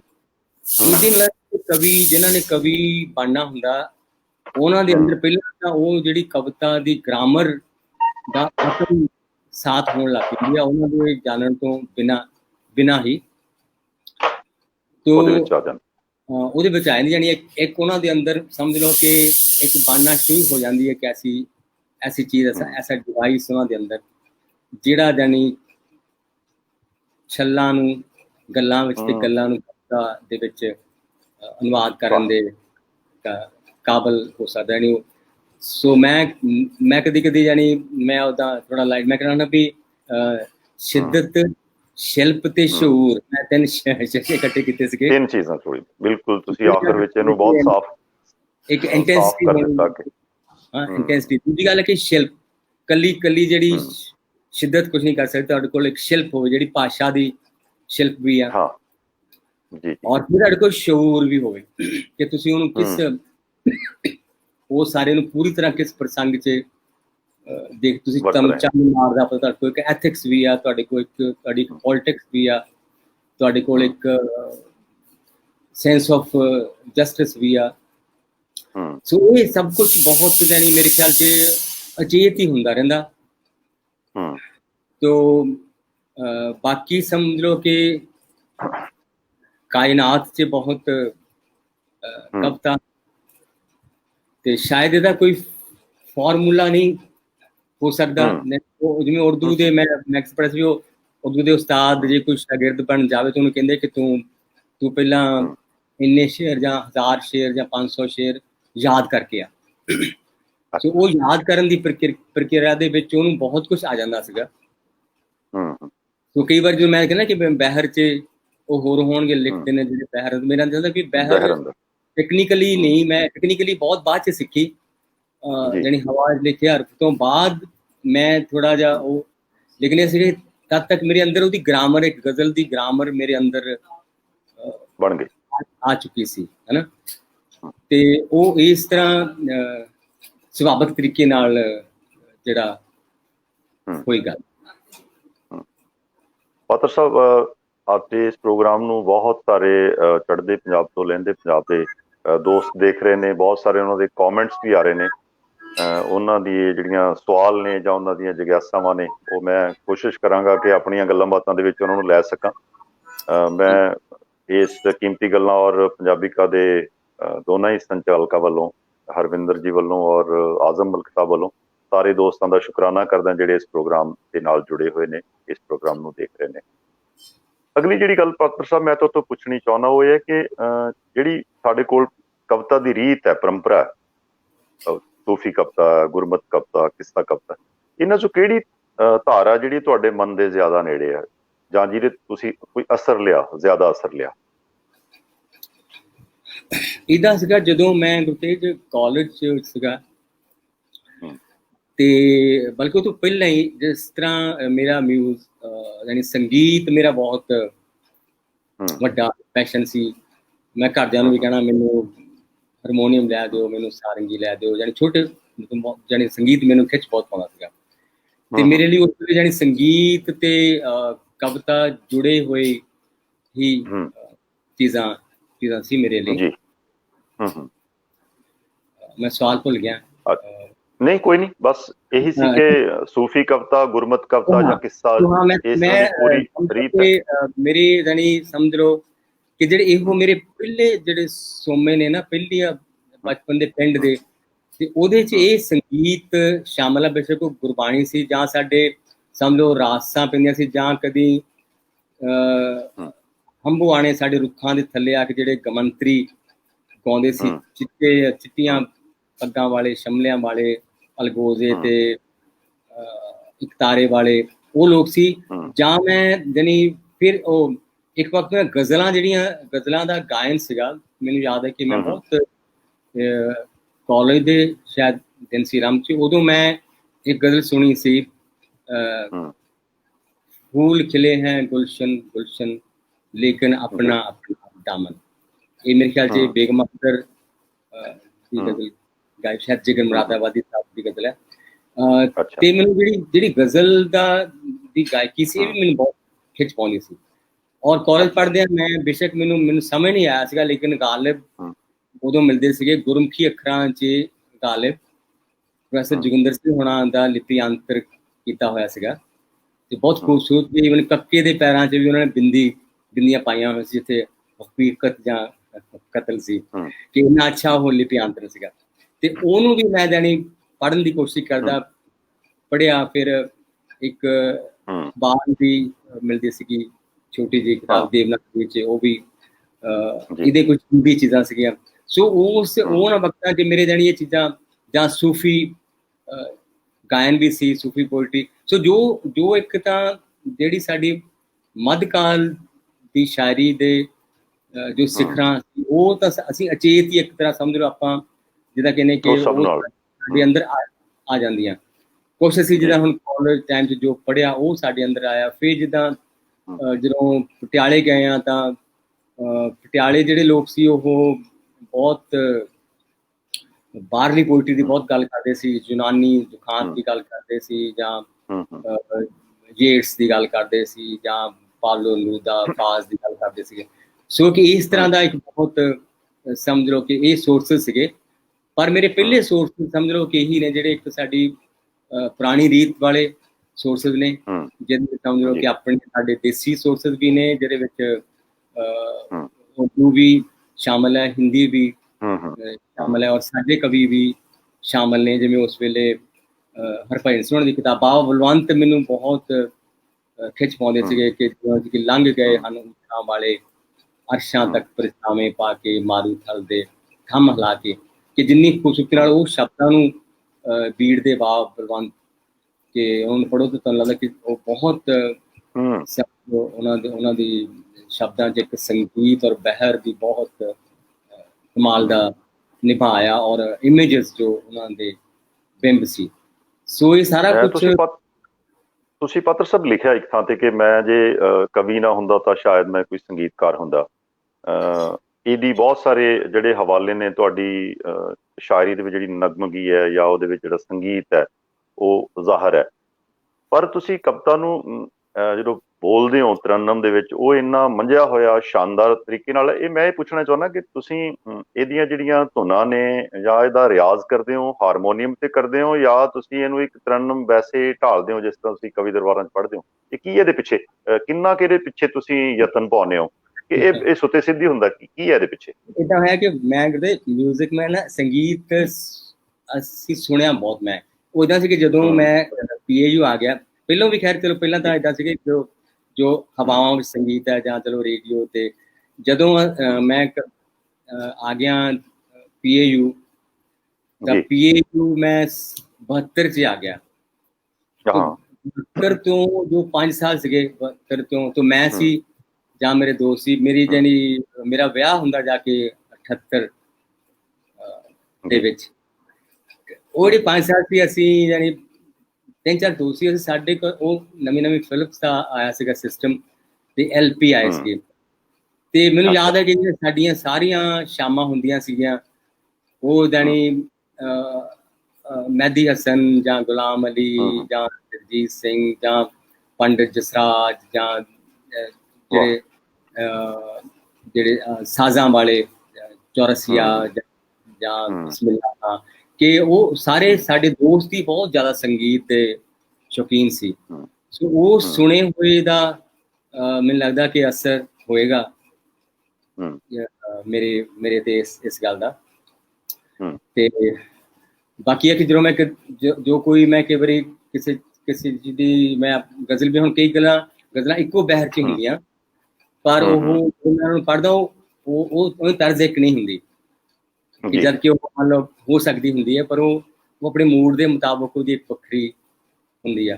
ਸੋ ਉਹ ਵੀ ਇੱਕ ਸੁਭਾਵਕ ਕਿ ਸਹਿ ਸੁਭਾਵ ਤਰੀਕੇ ਨਾਲ ਹੀ ਹੁੰਦਾ, ਕਿ ਜਿਹਨੂੰ ਮੈਂ ਕਹਿੰਦਾ ਵੀ ਉਹ ਜਿਹੜੀ ਤੁਹਾਡੀ ਗ੍ਰਾਮਰ ਹੀ ਆ, ਤੁਹਾਡੇ ਜਿਹੜੇ ਜੋ ਕੁਛ ਆਤਮਸਾਤ ਹੋਇਆ, ਇੰਟਰਨਲਾਈਜ਼ ਹੋਇਆ। ਬਿਲਕੁਲ।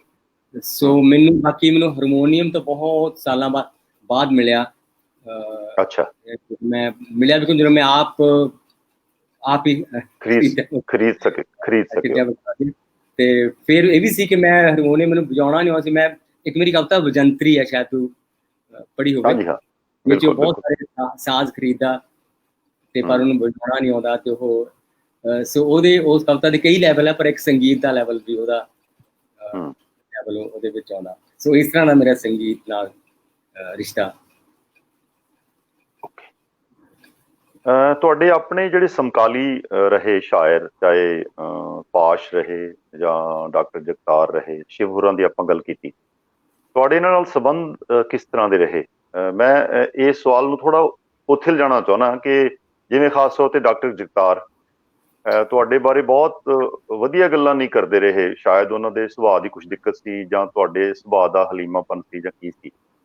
ਮੈਂ ਉਹ ਥੋੜਾ ਜਿਹਾ ਜਾਣਨਾ ਚਾਹੁੰਦਾ ਸਾਰੇ ਦੋਸਤਾਂ ਲਈ ਕਿ ਉਹਦੇ ਪਿੱਛੇ ਕੀ ਕਹਾਣੀ ਸੀ। ਦੇਖੋ, ਇਹ ਸਮਝੋ ਸਾਡੇ ਨਾਲ ਸੀਨੀਅਰ ਮੀਸ਼ਾ ਹੋਏ, ਇਹੋ ਮੇਰੇ ਕਾਲਜ ਵੇਲੇ ਤੋਂ ਵਾਕਿਫ ਹੈ। ਕਾਲਜ ਜਦੋਂ ਅਸੀਂ ਕਵਿਤਾ ਪ੍ਰਤੀਯੋਗਤਾ 'ਚ ਹਿੱਸਾ ਵੀ ਲੈਂਦੇ ਹੁੰਦੇ ਸੀ, ਮੈਂ, ਰਣਦੀਪ ਚੰਦ, ਔਰ ਅਸੀਂ ਫਸਟ ਸੈਕਿੰਡ ਕਦੀ ਦਾ ਮੀਸ਼ਾ ਵੀ ਮੈਨੂੰ ਉੱਥੇ ਮਿਲੇ, ਸੁਨੀਤ ਰਾਮਪੁਰੀ ਵੀ ਮਿਲੇ, ਜਗਤਾਰ ਹੁਣ ਵੀ ਉੱਥੇ ਮਿਲੇ। ਤੋਂ ਅਸੀਂ ਸਾਰੇ ਇਹਨਾਂ ਦੀ ਬਹੁਤ ਕਦਰ ਕਰਨ ਵਾਲੇ ਕਵੀ, ਇਹਨਾਂ ਤੋਂ ਛੋਟੇ ਕਵੀ। ਸੋ ਕਵੀਆਂ ਚੋਂ ਵੀ ਤੁਹਾਡਾ ਕੋਈ ਗਹਿਰਾ ਦੋਸਤ ਰਿਹਾ ਜਾਂ ਹੁਣ ਹੈ? ਮਤਲਬ ਜਿਵੇਂ ਤੁਸੀਂ ਵੀਰ ਸਿੰਘ ਰੰਧਾਵਾ ਹੋਰਾਂ ਦੀ ਅਕਸਰ ਗੱਲ ਕਰਦੇ ਹੋ। ਹਾਂ, ਸੋ ਕਵੀਆਂ ਦੇ ਪੈਰਾਏ ਵਿੱਚ ਔਰ ਅਮਤੋੜ ਬਹੁਤ ਗਹਿਰੇ ਦੋਸਤ ਰਹੇ ਆ। ਅੱਛਾ, ਤੁਹਾਡੇ ਉਹਦੇ ਨਾਲ ਨਜ਼ਦੀਕੀ ਰਹੇ ਜੀ। ਤੋ ਪਾਸ਼ ਵੀ ਸਾਡੇ 'ਚ ਸ਼ਾਮਲ ਹੁੰਦਾ ਸੀਗਾ, ਬਹੁਤ ਵਾਰੀ ਅਸੀਂ ਇਕੱਠੇ ਛਪਾਰ ਦਾ ਮੇਲਾ ਵੀ ਦੇਖਣ ਗਏ। ਤੋ ਜੋ ਜਗਤਾਰ ਹੋਣਾ ਨਾਲ ਮੇਰਾ ਰਿਸ਼ਤਾ ਜਿਹੜਾ ਸੀਗਾ ਉਹ ਏਦਾਂ ਹੀ ਸੀਗਾ ਜਿੱਦਾਂ ਮਿਸ਼ੀ ਦੇ ਨਾਲ ਵੀ ਸੀਗਾ ਵੀ। ਤੋ ਮੈਨੂੰ ਯਾਦ ਹੈ ਕਿ ਜਦੋਂ ਪਹਿਲੀ ਵਾਰੀ ਕੁਛ ਮੇਰੇ ਬਾਰੇ ਏਦਾਂ ਦੀ ਗੱਲ ਕਹੀ ਤਾਂ ਉਦੋਂ ਮੈਨੂੰ ਯਾਦ ਹੈ ਕਿ ਮੇਰੀ ਇਹ ਗਜ਼ਲ ਸੀ, ਕੁਛ ਕਿਹਾ ਤਾਂ ਹਨੇਰਾ ਜਰੇਗਾ ਕਿਵੇਂ। ਉਦੋਂ ਇੱਕ ਚੰਡੀਗੜ੍ਹ ਤੋਂ ਮੈਗਜ਼ੀਨ ਛਪਦਾ ਸੀਗਾ, ਵਿਰਾਸਤ ਜਾਂ ਵਿਰਸਾ ਮੈਗਜ਼ੀਨ ਸੀਗਾ। ਅੱਛਾ। ਤੇ ਉਹਨਾਂ ਨੇ ਇਹ ਗਜ਼ਲ ਮੁੱਖ ਪੰਨੇ ਦੇ ਉੱਪਰ ਛਾਪੀ। ਅੱਛਾ। ਤੋ ਪਿੱਛੇ ਫਿਰ ਹੋਰ ਗਜ਼ਲਾਂ ਸੀ, ਪਿੱਛੇ ਸ਼ਾਇਦ ਉਹਨਾਂ ਬਾਅਦ 'ਚ ਸ਼ਾਇਦ ਤਖਤ ਸਿੰਘ ਹੋਣਾ ਦੀ ਗਜ਼ਲ ਵੀ ਪਿੱਛੇ ਵਿਚਕਾਰ ਏਦਾਂ ਦੇ ਗਜ਼ਲਾਂ ਛਾਈਆਂ। ਤੇ ਜਗਤਾਰ ਹੋਣਾ ਨੇ ਬੜੇ ਗੁੱਸੇ ਨਾਲ ਯਾਨੀ ਉਹਨਾਂ ਨੂੰ ਖੱਤ ਲਿਖਿਆ ਕਿ ਇੱਕ ਤੁਸੀਂ ਇੱਕ ਗਜ਼ਲ ਜਿਹਦੇ ਵਿੱਚ ਹਜ਼ਾਰਾਂ ਗਲਤੀਆਂ ਉਹ ਤੁਸੀਂ ਮੁੱਖ ਪੰਨੇ ਤੇ ਛਾਪ ਦਿੱਤੀ ਤੇ ਉਹ ਉਸਤਾਦਾਂ ਦੇ ਏਦਾਂ ਮਤਲਬ ਇਹੋ ਜਿਹਾ ਕੁਛ ਲਿਖਿਆ ਕਿ ਉਹ 'ਚ ਬਹੁਤ। ਤੁਹਾਡੇ ਵੱਲੋਂ ਵੀ ਕੁੜੱਤਣ ਰਹੀ ਸੰਬੰਧ ਕੀ ਤੁਸੀਂ? ਮਤਲਬ ਮੈਂ ਨਹੀਂ ਉਹਨਾਂ ਦੇ ਬਾਰੇ ਕੁਛ ਵੈਸੇ ਕਿਹਾ ਕਦੀ। ਮੈਨੂੰ ਮੈਂ ਕਿਹਾ ਵੀ ਸੀ ਕਿ ਮੇਰਾ ਸੁਭਾਅ ਏਦਾਂ ਦਾ ਵੀ ਮੈਨੂੰ ਜੋ ਮੈਨੂੰ ਕਿਸੇ ਨੇ ਕਿਹਾ ਹੁੰਦਾ ਨਾ ਉਹ ਮੇਰੇ ਮਨ 'ਚ ਘੱਟ ਰੜਕਦਾ, ਜਿਹੜਾ ਮੈਂ ਕਿਸੇ ਨੂੰ ਕਿਹਾ ਹੋਵੇ ਵੱਧ ਰੜਕਣ ਲੱਗ ਪੈਂਦਾ ਕਿ ਇੱਕ ਤਰ੍ਹਾਂ ਮੈਂ ਕਰਜ਼ਾਈ ਜਿਹਾ ਹੋ ਜਾਣਾ, ਉਹਦਾ ਬੰਦੇ ਦਾ ਕਰਜ਼ਾਈ ਹੋ ਗਿਆ ਮੈਂ, ਫਿਰ ਮੈਂ ਯਾਰ ਇਹਨੂੰ ਸੋ ਮੈਂ ਉਹਨੂੰ ਇਹੀ ਮੈਂ ਜਾਣੀ ਮੇਰੇ ਮੂੰਹ ਸ਼ਾਇਦ ਹੀ ਕਦੀ ਕੋਈ ਏਦਾਂ ਦਾ ਲਫ਼ਜ਼ ਨਿਕਲਿਆ ਹੋਵੇ। ਤੁਹਾਡੀ ਮੋਹਨ ਸਿੰਘ ਨਾਲ ਵੀ ਕਾਫੀ ਨੇੜਤਾ ਰਹੀ, ਉਹਨਾਂ ਦੇ ਸੰਪਰਕ ਵਿੱਚ ਤੁਸੀਂ ਰਹੇ। ਮੋਹਨ ਸਿੰਘ ਕਿਸ ਤਰ੍ਹਾਂ ਦੇ ਬੰਦੇ ਸੀ ਤੇ ਉਹਨਾਂ ਦੀ ਕਵਿਤਾ ਨੂੰ ਤੁਸੀਂ ਕਿਵੇਂ ਸਮਝਦੇ ਹੋ? ਮੋਹਨ ਸਿੰਘ ਨੇ ਮੈਨੂੰ ਬਹੁਤ ਜ਼ਿਆਦਾ ਪਿਆਰ ਕੀਤਾ, ਯਾਨੀ ਮੇਰੇ ਬਾਰੇ ਉਹਨੇ ਇੱਕ ਉਹੋ ਜਿਹੇ ਵੇਲੇ ਜੋ ਐਸੀ ਗੱਲ ਕਹੀ ਸੀ, ਉਹਨੇ ਕਿਹਾ ਸੀ ਮੇਰੇ ਤੋਂ ਬਾਅਦ ਮੀਸ਼ਾ ਔਰ ਮੀਸ਼ੇ ਤੋਂ ਬਾਅਦ ਪਾਤਰ, ਕਿ ਮੇਰੀ ਪਸੰਦ ਜਿਹੜੀ ਉਹਨਾਂ ਨੇ ਬਹੁਤ ਉਹ ਕਾਫੀ ਹਾਊਸ ਦਾ ਜ਼ਮਾਨਾ ਸੀ ਜਲੰਧਰ ਉਦੋਂ ਨਾ, ਸੋ ਬਹੁਤ ਉਹਨਾਂ ਦਾ ਮੇਰੇ ਨਾਲ ਪਿਆਰ ਸੀ। ਤੋ ਉਹਨਾਂ ਨੇ ਸਮਝੋ ਕਿ ਮੈਂ ਉਹਨਾਂ ਕੋਲ 5 ਸਾਲ ਨੌਕਰੀ ਵੀ ਕੀਤੀ। ਚਲੋ ਨੌਕਰੀ ਦੌਰਾਨ ਸਾਡੇ ਘਰ ਕੁੜੱਤਣਾ ਆਈਆਂ, ਪਰ ਉਹ ਕੁੜੱਤਣਾ ਕੋਈ ਐਸੀਆਂ ਨਹੀਂ ਸੀ ਕਿ ਮੈਂ ਉਹਨੂੰ ਏਦਾਂ ਸਮਝਾਂ ਕਿ ਕੋਈ ਉਹ ਦਿਲੀ ਕੁੜੱਤਣਾ। ਉਹ ਸਾਡੀਆਂ ਆਫੀਸ਼ੀਅਲ ਜਿਹੀਆਂ ਕੁੜੱਤਣਾ ਸੀ ਕਿ ਕੋਈ ਪਰਚਾ ਲਿਖਣਾ, ਕੋਈ ਨਾ ਲਿਖਣਾ। ਤੇ ਬਹੁਤ ਪਿਆਰੇ ਇਨਸਾਨ ਸੀ, ਬਹੁਤ ਜਿੱਦਾਂ ਹੁਣ ਮਹਿਫਲਾਂ ਨੂੰ ਆਨੰਦ ਮਾਣਨ ਵਾਲੇ, ਮਹਿਫਲਾਂ 'ਚ ਰੌਣਕ ਲਾਉਣ ਵਾਲੇ, ਉਹਦੀਆਂ ਬਹੁਤ ਗੱਲਾਂ ਉਹਨਾਂ ਦੀਆਂ ਮੈਨੂੰ ਯਾਦ ਨੇ। ਔਰ ਇੱਕ ਸ਼ਾਇਰ ਦੇ ਤੌਰ ਤੇ ਵੀ ਮੈਂ ਸਮਝਦਾ ਕਿ ਮੇਰਾ ਨਹੀਂ ਖਿਆਲ ਕਿ ਕਿਸੇ ਹੋਰ ਸ਼ਾਇਰ ਨੇ, ਜਿਹਨੂੰ ਆਪਾਂ ਕਹਿੰਦੇ ਉਹਦੇ ਵਿੱਚ ਮੰਜ਼ਰ ਨਗਾਰੀ, ਕਿ ਜਿਹੜਾ ਮੰਜ਼ਰ ਖਿੱਚਣਾ ਕਿਸੇ ਕੋਈ ਦ੍ਰਿਸ਼, ਤੁਸੀਂ ਬੇਸ਼ੱਕ ਉਹਨਾਂ ਦੀ ਪੜ੍ਹ ਲਓ ਪਿਆਰ ਕਵਿਤਾ ਜੀ, ਉਹ ਬਿਆਨ ਕਰਦੇ ਆ ਹਰੀ ਸਿੰਘ ਨਲੂਏ ਦਾ, ਤੇ ਜਿਹੜੇ ਉਹ ਸਿਰ ਤਲਵਾਈਆਂ ਘਾਟੀਆਂ, ਉਹ ਤੁਸੀਂ ਉਹਦਾ ਬਿਆਨ ਦੇਖੋ ਕਿ ਉਸ ਜੋ ਕੁਦਰਤ ਦਾ ਬਿਆਨ ਆ, ਜਾਂ ਤੁਸੀਂ ਉਹਨਾਂ ਦੀ ਕਵਿਤਾ ਥੇ ਪੜ੍ਹ ਲਓ ਕਿ ਉਹੋ ਜਿਹੀ ਡਿਸਕ੍ਰਿਪਸ਼ਨ, ਉਹੋ ਜਿਹੀ ਡਿਟੇਲ, ਉਹੋ ਜਿਹੀਆਂ ਮਤਲਬ ਛੋਟੀਆਂ ਚੀਜ਼ਾਂ, ਜਾਂ ਤਾਜ ਮਹਿਲ ਪੜ੍ਹ ਲਓ ਕਿ ਜਿਹੜੀ ਡਿਸਕ੍ਰਿਪਸ਼ਨ ਮੈਨੂੰ ਹੋਰ ਕੋਈ ਕਿਤੇ ਇਹੋ ਜਿਹੀ, ਜਾਂ ਤੁਸੀਂ ਜੇ ਮਹਾਂਕਾਪੜੋਂ ਨਾਨਕਾਇਣ 'ਚ ਲੋਕਾਂ ਬਹੁਤ ਕਹਿ ਸਕਦੇ ਕਿ ਉਹ ਏਦਾਂ ਨਾਨਕਾਇਣ 'ਚ ਤੁਸੀਂ ਤਲਵੰਡੀ ਦੀ ਸ਼ਾਮ ਪੜ੍ਹੋ, ਮਤਲਬ ਗੁਰੂ ਨਾਨਕ ਸਾਹਿਬ ਦੇ ਪ੍ਰਗਟ ਹੋਣ ਤੋਂ ਪਹਿਲਾਂ ਦੀ ਜਿਹੜੀ ਸ਼ਾਮ ਆ, ਉਹ ਸ਼ਾਮ ਦਾ ਪ੍ਰਤੀਮੋਹਨ ਸਿੰਘ ਦੀ ਕਵਿਤਾ 'ਚ ਜੋ ਬਿਆਨ ਹੈ, ਉਸ ਬਿਆਨ ਦੀ ਯਾਨੀ ਕੋਈ ਰੀਸ ਨਹੀਂ ਕਰ ਸਕਦਾ। ਸੋ ਇਸ ਪੱਖੋਂ ਮੋਹਨ ਸਿੰਘ ਦੀ ਜਿਹੜੀ ਪ੍ਰਗਤੀਵਾਦੀ ਕਵਿਤਾ ਤੁਹਾਨੂੰ ਵੱਡੀ ਲੱਗਦੀ ਕਿ ਜਿਹੜੀ ਉਹਨਾਂ ਦੀ ਕੁਦਰਤੀ ਕਵਿਤਾ? ਕੁਦਰਤੀ ਤਾਂ ਮਤਲਬ ਜਿਹੜੇ ਵਿੱਚ ਉਹ ਰੋਮਾਂਟਿਕ ਵੀ ਹੈ। ਕੁਦਰਤੀ ਕਵਿਤਾ ਬਹੁਤ ਵੱਡੀ ਆ ਉਸ ਪੱਖੋਂ ਹੈ ਕਿ ਉਹ ਉਹਨਾਂ ਦਾ ਇੱਕ ਤਰ੍ਹਾਂ ਜਿਵੇਂ ਸਮਝ ਲਓ ਕਿ ਕਈ ਵਾਰੀ ਅਸੀਂ ਕਵਿਤਾ ਹਾਂ ਜਿਵੇਂ ਸਿਰਜਣਾ ਤੇ ਘਾੜਤ 'ਚ ਫਰਕ ਹੁੰਦਾ ਹੈ ਨਾ, ਕਿ ਤੁਸੀਂ ਸਿਰਜ ਰਹੇ ਹੋ ਕਿ ਪ੍ਰੋਡਿਊਸ ਕਰ ਰਹੇ ਹੋ ਨਾ, ਉਦਾਂ ਦਾ ਕਈ ਵਾਰ ਉਦਾਂ ਦਾ ਫਰਕ। ਇਸੇ ਹੀ ਦਬਾਅ ਤਹਿਤ ਮੇਰੇ ਖਿਆਲ ਬਹੁਤ ਵਾਰ ਜਿਵੇਂ ਅਮਰਤਾ ਪ੍ਰੀਤਮ ਨੂੰ ਵੀ ਕੁਛ ਚੀਜ਼ਾਂ ਐਸੀਆਂ ਲਿਖਣੀਆਂ ਪਈਆਂ, ਫਿਰ ਜਿਵੇਂ ਪ੍ਰਗਤੀਵਾਦ ਦਾ ਦੌਰ ਸੀ, ਉਹਦੇ 'ਚ ਤੁਸੀਂ ਪ੍ਰਵਾਨਗੀ ਤੇ ਹੋਰ ਸਭ ਚੀਜ਼ਾਂ ਇੱਕ ਦੌਰ ਦੇ ਨਾਲ ਚੱਲਣ ਦੀ ਇਸ ਤਰ੍ਹਾਂ ਹੁੰਦੀ ਹੈ। ਤੁਸੀਂ ਵੀ ਕਦੇ ਇਸ ਤਰ੍ਹਾਂ ਦੇ ਕਿਸੇ ਦਬਾਅ ਥੱਲੇ ਕਵਿਤਾ ਲਿਖੀ ਹੈ ਕਿ ਕੋਈ ਲਹਿਰ ਦਾ, ਕੋਈ ਸਮੇਂ ਦਾ, ਕੋਈ ਕਿਸੇ ਘਟਨਾ ਦਾ ਹੋਵੇ ਤੁਹਾਡੇ ਤੇ ਭਾਰ ਕਾਜ਼ਾ ਹੋਵੇ ਕਿ ਇਹ ਜ਼ਰੂਰੀ ਲਿਖੀ ਜਾਣੀ ਚਾਹੀਦੀ ਹੈ? ਇਸ ਤਰ੍ਹਾਂ ਵੀ ਹੁੰਦਾ ਕਿ ਚੀਜ਼ਾਂ ਆਤਮਸਾਤ ਹੋਣ ਤੋਂ ਬਾਅਦ ਉਹ ਆਉਂਦੀਆਂ ਕਦੇ? ਇਸ ਤਰ੍ਹਾਂ ਦੀ ਕਵਿਤਾ ਮੈਨੂੰ ਕੋਈ ਯਾਦ ਨਹੀਂ ਆ ਰਹੀ ਕਿ ਮੈਂ ਏਦਾਂ ਲਿਖੀ ਹੋਵੇ ਕਿ ਮੈਂ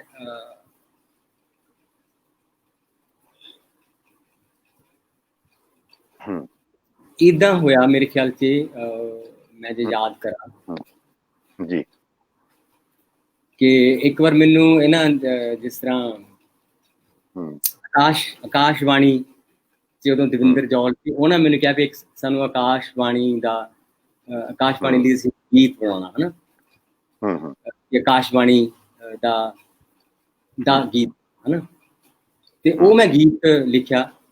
ਪਰ ਮੈਂ ਉਹਦੇ ਲਿਖਣ ਨੂੰ ਵੀ ਮੈਂ ਮਾਣਿਆ ਬਹੁਤ, ਉਹਨੂੰ ਵੀ ਜੇ ਪੜ੍ਹੋਗੇ ਕਿ ਮੈਂ ਉਸ ਪ੍ਰੋਸੈਸ ਨੂੰ ਮੈਂ ਬਹੁਤ ਮਾਣਿਆ ਕਿ ਮੈਂ ਜਿੱਦਾਂ ਹੁਣ ਮੈਨੂੰ ਹੁਣ ਗੀਤ ਨਹੀਂ ਯਾਦ ਨਹੀਂ, ਮੈਂ ਤੁਹਾਨੂੰ ਕਦੇ ਸਟਾਰਟ ਕਰਾਂ, ਪਰ ਉਹਨੂੰ ਮੈਂ ਸਮਝ ਲਓ ਇੱਦਾਂ ਇੱਕ ਰੀਝ ਨਾਲ ਲਿਖਿਆ।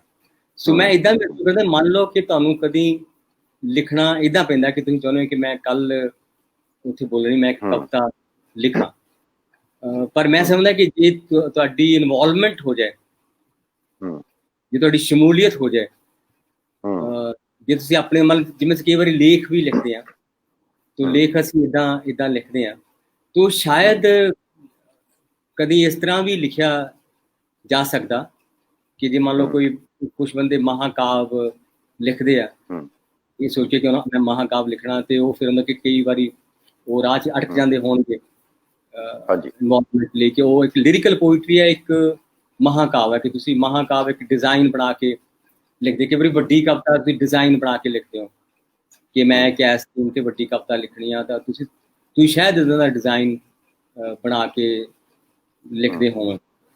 ਪਰ ਮੇਰੇ ਅਨੁਭਵ, ਯਾਨੀ ਮੇਰੀਆਂ ਜਿੱਦਾਂ ਹੁਣ ਮੇਰੇ ਕੋਲ ਛਪੀਆਂ ਕਿਤਾਬਾਂ 'ਚ ਮੈਨੂੰ ਇਹੋ ਜਿਹਾ ਕੋਈ ਮੈਂ ਨਹੀਂ ਦੇਖ ਸਕਦਾ ਕਿ ਜਿਹੜੇ ਮੈਂ ਇੱਦਾਂ ਕਵਿਤਾ ਲਿਖੀ ਹੋਵੇ। ਤੁਸੀਂ ਕਵਿਤਾ ਦੇ ਕਈ ਰੂਪਾਂ 'ਚ ਆਪਣੇ ਆਪ ਨੂੰ ਪੇਸ਼ ਕੀਤਾ, ਢਾਲਿਆ। ਤੁਸੀਂ ਗੀਤ ਵੀ ਲਿਖੇ, ਖੁੱਲੀ ਨਜ਼ਮ ਜਿਹਨੂੰ ਅਸੀਂ ਕਹਿੰਦੇ ਉਹ ਵੀ ਲਿਖੀ, ਗਜ਼ਲ ਵੀ ਤੁਸੀਂ ਬਹੁਤ ਸ਼ਾਨਦਾਰ ਲਿਖੀ। ਕੁਛ ਨਜ਼ਮਾਂ ਤੁਹਾਡੀਆਂ ਬਹੁਤ ਇੱਕ ਸ਼ਾਨਦਾਰ ਛੰਦ ਵਿੱਚ ਨੇ, ਜਿਹੜੀਆਂ ਖਾਸ ਤੌਰ 'ਤੇ ਮੈਂ 84 ਦੇ ਦੌਰ ਵਾਲੀਆਂ ਤੁਹਾਡੀਆਂ, ਸ਼ੌਕ ਰਹੇ ਜੰਗਲ ਨੂੰ ਕੀਕਨ ਚੁੱਪ ਕਰਾਵਾਂ ਮੈਂ, ਜਾਂ ਲੱਗੀ ਨਜ਼ਰ ਪੰਜਾਬ ਨੂੰ, ਜਾਂ ਵਾਰਿਸ ਸ਼ਾਹ ਨੂੰ ਵੰਡਿਆ ਸੀ। ਇਹ ਜਿਹੜਾ ਰੂਪ ਹੈ, ਇਹ ਕਿਸ ਤਰ੍ਹਾਂ ਮਤਲਬ ਉਹਦਾ ਬਦਲਦਾ ਕਿ ਇਸ ਚੀਜ਼ ਦਾ ਗੀਤ ਹੋ ਸਕਦਾ ਹੈ, ਇਸ ਚੀਜ਼ ਦੀ ਇਹ ਤੁਸੀਂ ਆਪ ਤੈਅ ਕਰਦੇ ਹੋ, ਜਾਂ ਇੱਕ ਜਿਹੜਾ ਅਨੁਭਵ ਉਹ ਆਪੇ ਹੀ ਕੋਈ ਆਪਣੀ ਸ਼ਕਲ ਲੈ ਕੇ ਆਉਂਦਾ ਤੁਹਾਡੇ ਨਜ਼ਦੀਕ? ਇਹ ਵੀ ਗੁਰਤੇਜ, ਮੈਂ ਜਾਨੀ ਹਕੀਕਤ ਇਹੀ ਹੈ ਕਿ ਜਿਵੇਂ ਕਿਸੇ ਕਵੀ, ਅੰਗਰੇਜ਼ੀ ਕਵੀ ਦਾ ਹੀ ਮੈਨੂੰ ਵਾਕ ਯਾਦ ਆਉਂਦਾ, ਉਹ ਕਹਿੰਦਾ ਕਿ ਕਵਿਤਾ ਦੀ ਇੱਕ ਅੱਧੀ ਸਤਰ ਤਾਂ ਗਾਇਬ 'ਚੋਂ ਹੀ ਆਉਂਦੀ ਹੈ, ਕਿ ਗਾਂ ਸਤਰਾਂ ਤੁਸੀਂ ਭਾਵੇਂ ਉਹਨਾਂ ਨੂੰ ਜੋੜੋ ਜਾਂ ਤੁਸੀਂ ਵੇਟ ਕਰੋ, ਲਿਖੋ, ਲੇਕਿਨ ਇੱਕ ਦੋ ਸਤਰਾਂ ਤੁਹਾਨੂੰ ਗਾਇਬ 'ਚੋਂ ਹੀ ਆਉਂਦੀਆਂ। ਕਿਵੇਂ ਦਾ ਜਿਹੜੀਆਂ ਉਹ ਇੱਕ ਦੋ ਸਤਰਾਂ ਹੁੰਦੀਆਂ, ਉਹ ਤੁਹਾਡਾ ਇੱਕ ਤਰ੍ਹਾਂ ਫਾਰਮ ਡਿਸਾਈਡ ਕਰ ਦਿੰਦਾ, ਬਣ ਜਾਂਦਾ, ਇਹ ਕੀ ਬਣ ਰਿਹਾ ਹੈ ਨਾ। ਉਹ ਹੈ ਕਿ ਇਹ ਸਾਡੇ ਅੰਦਰ ਮਾਡਲ ਤਾਂ ਮੈਨੂੰ ਕਹਿੰਦਾ ਜਿਹੜੀ ਤੁਹਾਡੀ ਗ੍ਰਾਮਰ ਇੱਕ ਆ, ਉਹਦਾ ਇੱਕ ਤਾਂ ਉਹ ਤੁਹਾਡੇ ਅੰਦਰ ਤਾਂ ਹੁੰਦੀ ਆ, ਤੁਸੀਂ ਗੀਤ ਬਹੁਤ ਪੜ੍ਹੇ ਹੁੰਦੇ ਆ, ਤੁਸੀਂ ਨਜ਼ਮਾਂ ਵੀ ਪੜ੍ਹੀਆਂ ਹੁੰਦੀਆਂ, ਉਹ ਤੁਹਾਡੇ ਅੰਦਰ ਇੱਕ ਤਰ੍ਹਾਂ ਦੇ ਮਾਡਲ ਬਣੇ ਹੋਏ ਆ, ਔਰ ਉਹ ਸਾਰਾ ਕੁਝ ਰਲ ਕੇ ਹੀ ਬਣਦਾ। ਜਿਵੇਂ ਯਾਨੀ ਇੱਕ ਐਲੀਅਟ ਦੀ ਗੱਲ ਹੈ, ਐਲੀਅਟ ਕਵੀ ਵੀ ਸੀ ਤੇ ਬਹੁਤ ਵੱਡਾ ਕ੍ਰਿਟਿਕ ਵੀ ਸੀਗਾ, ਤੇ ਉਹ ਕਹਿੰਦਾ ਕਿ ਜਿਹੜੀ ਕਵਿਤਾ ਆ ਉਹ ਕਵੀ ਦਾ ਕੌਨਸ਼ੀਅਸ ਮਾਈਂਡ ਤੇ ਸਬਕੌਨਸ਼ੀਅਸ ਮਾਈਂਡ ਰਲ ਕੇ ਲਿਖਦੇ ਆ। ਮਤਲਬ ਸਬਕੌਨਸ਼ੀਅਸ ਵੀ ਜਿਹੜੀਆਂ ਹੁਣ ਕਈ ਵਾਰੀ ਬਿੰਬ ਆਉਂਦੇ ਆ ਜਿਹੜੇ, ਜਾਂ ਚਿੰਨ੍ਹ ਆਉਂਦੇ ਆ ਨਾ, ਉਹ ਤੁਹਾਡੇ ਸਬਕੌਨਸ਼ੀਅਸ 'ਚੋਂ ਆਉਂਦੇ ਆ। ਜਾਂ ਮੈਂ ਕਵਿਤਾ ਸੀ ਮੇਰੀ ਜਿਸ ਤਰ੍ਹਾਂ ਜਿਹੜੀ ਮੈਂ ਲਿਖੀ ਜ਼ੇਬ ਨਿਸਾ ਦੀ, ਝਰਨੇ ਬਾਰੇ ਜ਼ੇਬ ਨਿਸਾ ਦੀ ਕਵਿਤਾ, ਤੇ ਉਹ 'ਚ ਸੀ ਕਿ ਝਰਨੇ ਬਾਰੇ ਮੈਂ ਲਿਖਿਆ ਕਿ ਝਰਨੇ ਬਾਰੇ ਮੈਂ ਬੜੀਆਂ ਕਵਿਤਾਵਾਂ ਪੜ੍ਹੀਆਂ ਹੈ ਨਾ, ਕਿਸੇ ਕਵੀ ਨੇ ਲਿਖਿਆ ਕਿ ਝਰਨਾ ਇੱਦਾਂ ਹੈ ਜਿਵੇਂ ਕਿਸੇ ਔਰਤ ਦੇ ਪਿੱਠ ਤੇ ਵਾਲ ਕੇਸ ਪਲਮ ਦੇ ਹੋਣ। ਇੱਕ ਕਵੀ ਕਹਿੰਦਾ ਝਰਨਾ ਇੱਦਾਂ ਜਿਵੇਂ ਕੋਈ ਮੇਰੀ ਭਾਸ਼ਾ ਦੇ ਵਿੱਚ ਚੀਨੀ ਦੇ ਵਿੱਚ ਕਵਿਤਾ ਲਿਖ ਰਿਹਾ ਹੋਵੇ, ਉੱਪਰੋਂ ਥੱਲੇ ਨੂੰ ਕਵਿਤਾ ਆ ਰਹੀ ਆ। ਤੇ ਪਰ ਮੈਂ ਕਿਹਾ ਜਿਹੜੀ ਮੇਰਾ ਸੀਨਾ ਚੀਰ ਗਈ ਸੀ ਉਹ ਸੀ ਜ਼ੇਬ ਨਿਸਾ ਦੀ ਕਵਿਤਾ। ਤੇ ਜ਼ੇਬ ਨਿਸਾ ਕਹਿੰਦੀ ਕਿ ਝਰਨਾ ਵਗਦਾ ਇੱਦਾਂ ਲੱਗਦਾ ਜੋ ਪੱਥਰਾਂ ਤੇ ਪਟਕ ਪਟਕ ਕੇ ਮੱਥਾ ਰਾਤ ਦਿਨੇ ਕੋਈ ਰੋਂਦਾ ਹੋਵੇ। ਹੁਣ ਮਤਲਬ ਇੱਕ ਨੂੰ ਉਹ ਇੱਦਾਂ ਕਿਉਂ ਲੱਗਾ ਦੂਜੇ ਨੂੰ ਇੱਦਾਂ ਕਿਉਂ ਲੱਗਾ, ਜ਼ੇਬਲਿਸਾ ਨੂੰ ਐ ਕਿਉਂ ਲੱਗਾ, ਉਹ 'ਚ ਮੈਂ ਸਬਕੌਂਸ਼ੀਅਸ ਦਾ ਹਿੱਸਾ ਸਮਝਦਾ ਕਿ ਕੁਝ ਸਬਕੌਂਸ਼ੀਅਸ 'ਚ, ਜਿਵੇਂ ਹੁਣ ਜ਼ੇਬਲਿਸਾ ਦਾ ਹੈ ਕਿ ਜ਼ੇਬਲਿਸਾ ਔਰੰਗਜ਼ੇਬ ਦੀ ਧੀ ਸੀ, ਸ਼ਾਹਜਹਾਨ ਦੀ ਪੋਤੀ ਸੀ। ਸ਼ਾਹਜਹਾਨ ਨੇ ਬਹੁਤ ਸਾਰੇ ਜਾਨੀ ਝਰਨੇ ਬਣਾਏ ਸੀ ਸ਼ਾਲੀਮਾਰ, ਔਰ ਸ਼ਾਹਜਹਾਨ ਨੂੰ ਉਹਦੇ ਪੁੱਤਰ ਨੇ ਕੈਦ ਕੀਤਾ, ਔਰ ਔਰੰਗਜ਼ੇਬ ਨਾਲ ਬਹੁਤ ਕੁਝ ਜੁੜਿਆ ਹੋਇਆ ਇਹੋ ਜਿਹਾ ਜਿਹੜਾ ਆਪਾਂ ਸਾਰੇ ਜਣ ਸਮਝਦੇ ਕਿ ਅਸੀਂ ਉਹ ਸਾਰੀ ਕੁਝ ਜੋ ਮਤਲਬ ਤਖਤ ਦੀ ਖਾਤਰ ਖੂਨ ਖਰਾਬਾ ਹੋਇਆ ਜਾਣਦੇ ਹਾਂ। ਤੋ ਜ਼ੇਬਲਿਸਾ ਦੇ ਮਨ ਤੇ ਮੈਂ ਸਮਝਦਾ ਕਿ ਜ਼ਰੂਰ ਉਹ ਪ੍ਰਭਾਵ ਹੋਣਗੇ ਕਿ ਉਹਨੂੰ ਝਰਨਾ ਕਦੀ ਵੀ ਇੱਦਾਂ ਨਹੀਂ ਲੱਗਾ ਕਿ ਦੂਜੇ ਕਵੀਆਂ ਲੱਗਾ, ਉਹਨੂੰ ਬਿਲਕੁਲ ਵੱਖਰਾ ਲੱਗਾ। ਸੋ ਇੱਥੇ ਮੈਂ ਸਮਝਦਾ ਕਿ ਇੱਥੇ ਸਬਕੌਂਸ਼ੀਅਸ ਕੰਮ ਕਰ ਰਿਹਾ, ਕਿ ਇੱਥੇ ਸਬਕੌਂਸ਼ੀਅਸ ਦੀ ਜਿਹੜੀ ਦਾ ਇੱਕ ਰੋਲ ਅਦਾ ਹੁੰਦਾ ਜਾਂ ਮੈਟਾਫਰ ਆਉਂਦਾ। ਪਰ ਮੈਟਾਫਰ ਦੀ ਪਿੱਛੇ ਇੱਕ ਸਾਈਕੋਲੋਜੀ ਵੀ ਹੁੰਦੀ ਹੈ ਕਿ ਕਿਸੇ ਕਵੀ, ਹੁਣ ਜਿਵੇਂ ਇੱਕ ਹਾਸ਼ਮ ਦੀ ਕਵਿਤਾ ਹੈ ਕਿ ਸੂਰਜ ਆਖ ਨਹੀਂ ਇਹ ਚੜਿਆ, ਇਹ ਤਾਂ ਚਿਖਾ ਬੜੇ ਅਸਮਾਨੇ। ਵਾਹ, ਕਿ ਜਿਸ ਸ਼ਖਸ ਨੇ ਲਿਖਿਆ ਹੋਊਗਾ ਉਹਦਾ ਤੁਸੀਂ ਉਹਦੀ ਮਨੋਸਥਿਤੀ ਕੀ ਹੋਊਗੀ, ਹੈ ਨਾ। ਸੋ ਇਹਨਾਂ ਦੇ ਇਹ ਸੋਰਸਸ ਜੋ ਤੁਹਾਡੇ ਸਬਕੌਂਸ਼ੀਅਸ ਦੇ ਵਿੱਚ ਜਾਂ ਕਈ ਵਾਰੀ ਤੁਹਾਡੇ ਅਨਕੌਂਸ਼ੀਅਸ ਦੇ ਵਿੱਚ ਹੋ ਸਕਦੇ। ਪਾਤਰ ਸਾਹਿਬ, ਸਾਹਿਤ ਵਿੱਚ ਧੜੇਬੰਦੀਆਂ, ਗੁੱਟਬੰਦੀਆਂ, ਸਾਹਿਤ ਸਭਾਵਾਂ, ਇਹ ਸੰਸਥਾਵਾਂ ਦੇ ਵਿੱਚ ਚੀਜ਼ਾਂ ਚੱਲਦੀਆਂ। ਤੁਸੀਂ ਵੀ ਸਾਹਿਤ ਦੀ ਸਿਆਸਤ ਵਿੱਚ ਹਿੱਸਾ ਲੈਂਦੇ ਹੋ? ਜੇ ਲੈਂਦੇ ਹੋ ਤਾਂ ਤੁਹਾਡੀ ਜਿਹੜੀ ਸਿਆਸਤ ਆ ਉਹਦਾ ਲਬੋ ਲਹਿਜਾ ਕੋਈ ਬਹੁਤ ਜ਼ਾਲਮ ਹੁੰਦਾ, ਕਰੂਰ ਹੁੰਦਾ ਜਾਂ ਨਰਮ ਰਹਿੰਦਾ? ਮੈਂ ਇਸ ਤਰੀਕੇ ਨਾਲ ਪੁੱਛਣਾ ਚਾਹੁੰਦਾ ਕਿ ਇੱਕ ਵਾਰ ਇਹ ਸਮਾਂ ਆ ਗਿਆ ਸੀ ਕਿ ਤੁਹਾਡੇ ਬਹੁਤ ਕਰੀਬੀ ਦੋਸਤ ਸਤਿੰਦਰ ਸਿੰਘ ਨੂਰ ਤੇ ਤੁਸੀਂ ਆਮਣੇ ਸਾਹਮਣੇ ਹੋ ਗਏ ਸੀ ਚੋਣ ਦੇ ਵਿੱਚ। ਉਹ ਕੀ ਮੁੱਦਿਆਂ ਦੀ ਕੋਈ ਲੜਾਈ ਸੀ, ਕੋਈ ਵਿਚਾਰਧਾਰਕ ਤੁਹਾਡੀਆਂ ਪੋਜੀਸ਼ਨਸ ਅਲੱਗ ਸੀ, ਜਾਂ ਕੋਈ ਇਹੋ ਦਾ ਮਸਲਾ ਸੀ? ਕਿਸ ਤਰ੍ਹਾਂ ਵਾਪਰਦਾ ਹੈ? ਨੂਰ ਸਾਹਿਬ ਮੇਰੇ ਬਹੁਤ ਦੋਸਤ ਹੈ, ਆਪਾਂ ਯਾਨੀ ਮੈਂ ਆਪਾਂ ਪਹਿਲਾਂ ਮੈਂਸ਼ਨ ਨਹੀਂ ਕੀਤਾ। ਨੂਰ ਸਾਹਿਬ ਮੇਰੇ ਜੀ ਉਹ ਤੋਂ ਬਾਅਦ ਵੀ ਬਹੁਤ ਪਿਆਰੇ ਦੋਸਤ ਰਹੇ, ਮਤਲਬ ਉਹ ਤੋਂ ਬਾਅਦ ਦੀਆਂ ਵੀ ਸਾਡੀਆਂ ਗੱਲਾਂ, ਮੈਂ ਉਹਨਾਂ ਦੇ ਲੇਖ ਵੀ ਲਿਖਿਆ, ਉਹ ਤੋਂ ਪਹਿਲਾਂ ਵੀ ਨੂਰ ਸਾਹਿਬ ਮੇਰੇ ਦੋਸਤ ਬਹੁਤ ਸੀ। ਤੇ ਉਸ ਵੇਲੇ ਜਾਨੀ ਕੁਛ ਇੱਦਾਂ ਹੋਈ ਸੀ ਗੱਲ, ਜਿਹੜੀ ਮੈਂ ਮੇਰੇ ਨੂਰ ਸਾਹਿਬ ਦੇ ਸਾਹਮਣੇ ਆਉਣ ਦੀ ਗੱਲ ਸੀ ਕਿ ਅਸਲ 'ਚ ਉੱਪਰ ਉਦੋਂ ਚੋਣਾਂ ਸੀਗੀਆਂ ਭਾਰਤੀ ਸਾਹਿਤ ਅਕੈਡਮੀ ਦੀਆਂ। ਭਾਰਤੀ ਸਾਹਿਤ ਅਕੈਡਮੀ 'ਚ ਇੱਕ ਪਾਸੇ ਸੀਗੇ ਗੋਪੀ ਚੰਦ ਨਾਰੰਗ,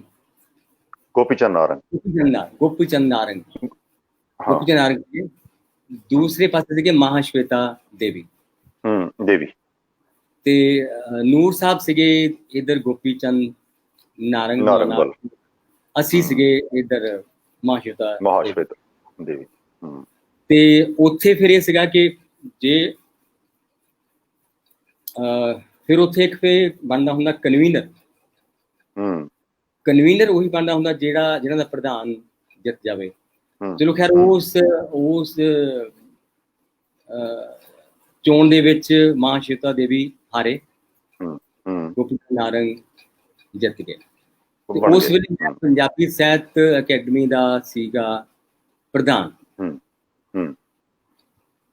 ਤੇ ਯਾਨੀ ਉਹ ਇੱਕ ਟਰਮ ਮੈਂ ਰਹਿ ਚੁੱਕਾ ਸੀਗਾ, ਦੂਜੀ ਟਰਮ ਮੇਰੀ ਉਹ ਸ਼ੁਰੂ ਹੋਣੀ ਸੀ। ਤੇ ਫਿਰ ਮੈਨੂੰ ਕਿਸੇ ਨੇ ਪੁੱਛਿਆ ਸੀ ਵੀ ਨੂਰ ਸਾਹਿਬ ਉਹਨਾਂ ਨੇ ਮੇਰੇ ਖਿਲਾਫ ਕਾਗਜ਼ ਭਰ ਦਿੱਤੇ, ਤੇ ਮੈਨੂੰ ਕਹਿੰਦੇ ਤੁਸੀਂ ਨੂਰ ਸਾਹਿਬ ਨਾਲ ਕਿਉਂ ਲੜ ਰਹੇ ਹੋ? ਮੈਂ ਕਿਹਾ ਵੀ ਨੂਰ ਸਾਹਿਬ ਨਾਲ ਨਹੀਂ ਮੈਂ ਲੜ ਰਿਹਾ, ਨੂਰ ਸਾਹਿਬ ਮੇਰੇ ਨਾਲ ਲੜ ਰਹੇ। ਮੈਂ ਤਾਂ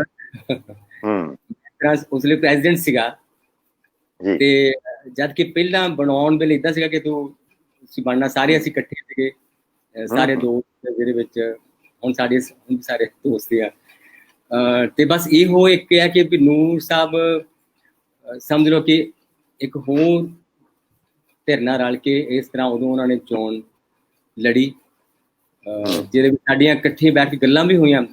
ਸਾਡਾ ਦੋਸਤ ਸੀਗਾ ਸੁਰਜੀਤ ਓਜ਼ੀਅਰ, ਸੁਰਜੀਤ ਮਾਨ, ਬਹੁਤ ਪਿਆਰਾ ਦੋਸਤ। ਅਸੀਂ ਦੋਨੋਂ ਬੈਠੇ, ਅਸੀਂ ਕਿਹਾ, ਮੈਂ ਕਿਹਾ ਵੀ ਸੁਰਜੀਤ ਜੋ ਫੈਸਲਾ ਕਰ ਦੂਗਾ ਵੀ ਜੇ ਮੈਂ ਗਲਤ ਹਾਂ ਤੇ ਮੈਂ ਵਿਦਡਰਾ ਕਰ ਲਊਂਗਾ ਪੇਪਰ, ਜੇ ਇਹ ਗਲਤ ਨਹੀਂ। ਤੋ ਫਿਰ ਨੂਰ ਸਾਹਿਬ ਉਸ ਮਹਿਫਲ 'ਚ ਅਸੀਂ ਬੈਠੇ ਰਹੇ, ਬਹੁਤ ਗੱਲਾਂ ਹੋਈਆਂ, ਮੈਂ ਆਪਣਾ ਪੱਖ ਦੱਸਿਆ, ਉਹਨਾਂ ਨੇ ਆਪਣਾ ਪੱਖ ਦੱਸਿਆ, ਤੇ ਉਹ ਫਿਰ ਕਹਿੰਦੇ ਮੈਂ ਤੁਹਾਨੂੰ ਫਿਰ ਪੁੱਛੂੰਗਾ। ਤੇ ਯਾਨੀ ਸੁਰਜੀਤ ਨੇ ਵੀ ਇਹ ਕਿਹਾ ਸੀਗਾ ਕਿ ਜਿੱਦਾਂ ਉਹਨੇ ਕਿਹਾ ਵੀ ਠੀਕ ਹੈ ਹੁਣ ਤੁਸੀਂ, ਇਹ ਤਾਂ ਪ੍ਰਧਾਨ ਹੈਗਾ ਨਾ ਇੱਥੇ, ਸੋ ਬਸ ਉਹ ਇਸ ਤਰ੍ਹਾਂ ਦਾ ਇੱਕ ਅਸੀਂ ਇਸ ਤਰ੍ਹਾਂ ਇਹਦੇ ਨਾਲ ਲੱਗਦੇ ਹੱਥ ਜਿਹੜਾ ਪੰਜਾਬ ਆਰਟਸ ਕੌਂਸਲ ਦੇ ਚੇਅਰਮੈਨ ਬਣਨ ਦਾ ਮੁਕਾਮ ਤੁਹਾਡੇ ਆਇਆ ਸਾਹਮਣੇ, ਇਹ ਤਜਰਬਾ ਕਿਸ ਤਰ੍ਹਾਂ ਦਾ ਰਿਹਾ? ਕਿੰਨੀਆਂ ਚੀਜ਼ਾਂ ਤੁਸੀਂ ਕਰ ਸਕੇ, ਜਾਂ ਤੁਹਾਡੇ ਵਰਗੇ ਬੰਦੇ ਦੇ ਇਸ ਇੱਕ ਉਹਦੇ ਮੁਖੀ ਹੋਣ ਦੇ ਨਾਤੇ ਕਿਸ ਤਰ੍ਹਾਂ ਦੀਆਂ ਦੁਸ਼ਵਾਰੀਆਂ ਰਹੀਆਂ, ਕਿਸ ਤਰ੍ਹਾਂ ਦੇ ਉਹਦੇ ਵਿੱਚ ਮੌਕੇ ਸੀ? ਇਹਨੂੰ ਥੋੜਾ ਜ਼ਰਾ ਖੋਲ ਕੇ ਦੱਸੋ, ਕਿਉਂਕਿ ਇਹ ਕਿਸੇ ਕਿਤਾਬ 'ਚ ਨਹੀਂ ਆਉਣਾ ਹੁੰਦਾ ਇਹ। ਹਾਂ ਇਹਦੇ 'ਚ ਮਿਲਦਾ ਕੋਈ ਦੁਸ਼ਵਾਰੀਆਂ ਤਾਂ ਨਹੀਂ ਬਹੁਤੀਆਂ ਆਈਆਂ, ਉਹ ਜੋ ਸਾਡੀ ਆਪਣੀ ਸਮਰੱਥਾ ਦੀ ਕੋਈ ਗੱਲ ਹੋ ਸਕਦੀ। ਮੈਂ ਮਹਿਸੂਸ ਕਰਦਾ ਇੱਦਾਂ ਕਿ ਇਹਦੇ ਵਿੱਚ ਜਿਵੇਂ ਸਾਡੀਆਂ 3 ਅਕੈਡਮੀਆਂ ਨੇ, ਇੱਕ ਆਰਟਸ ਕੌਂਸਲ ਹੈ, ਆਰਟਸ ਕੌਂਸਲ ਨੂੰ ਅਸੀਂ ਕਹਿੰਦੇ ਅੰਬਰੇਲਾ, ਕਿ ਉਹ 3 ਅਕੈਡਮੀਆਂ ਨੇ, ਔਰ ਆਰਟਸ ਕੌਂਸਲ ਉਸ ਗੱਲ ਨੂੰ ਉਹਦੀ ਡਿਜ਼ਾਈਨ ਕਰਦੀ ਆ, ਫੰਕਸ਼ਨ ਡਿਜ਼ਾਈਨ ਕਰਦੀ ਆ, ਔਰ ਸਮਾਗਮ ਕੀਤੇ ਜਾਂਦੇ ਆ, ਔਰ ਇੱਕ ਕਲਚਰਲ ਪਾਲਿਸੀ ਬਣੀ, ਇੱਕ ਲੈਵਲ ਤੱਕ ਬਣੀ।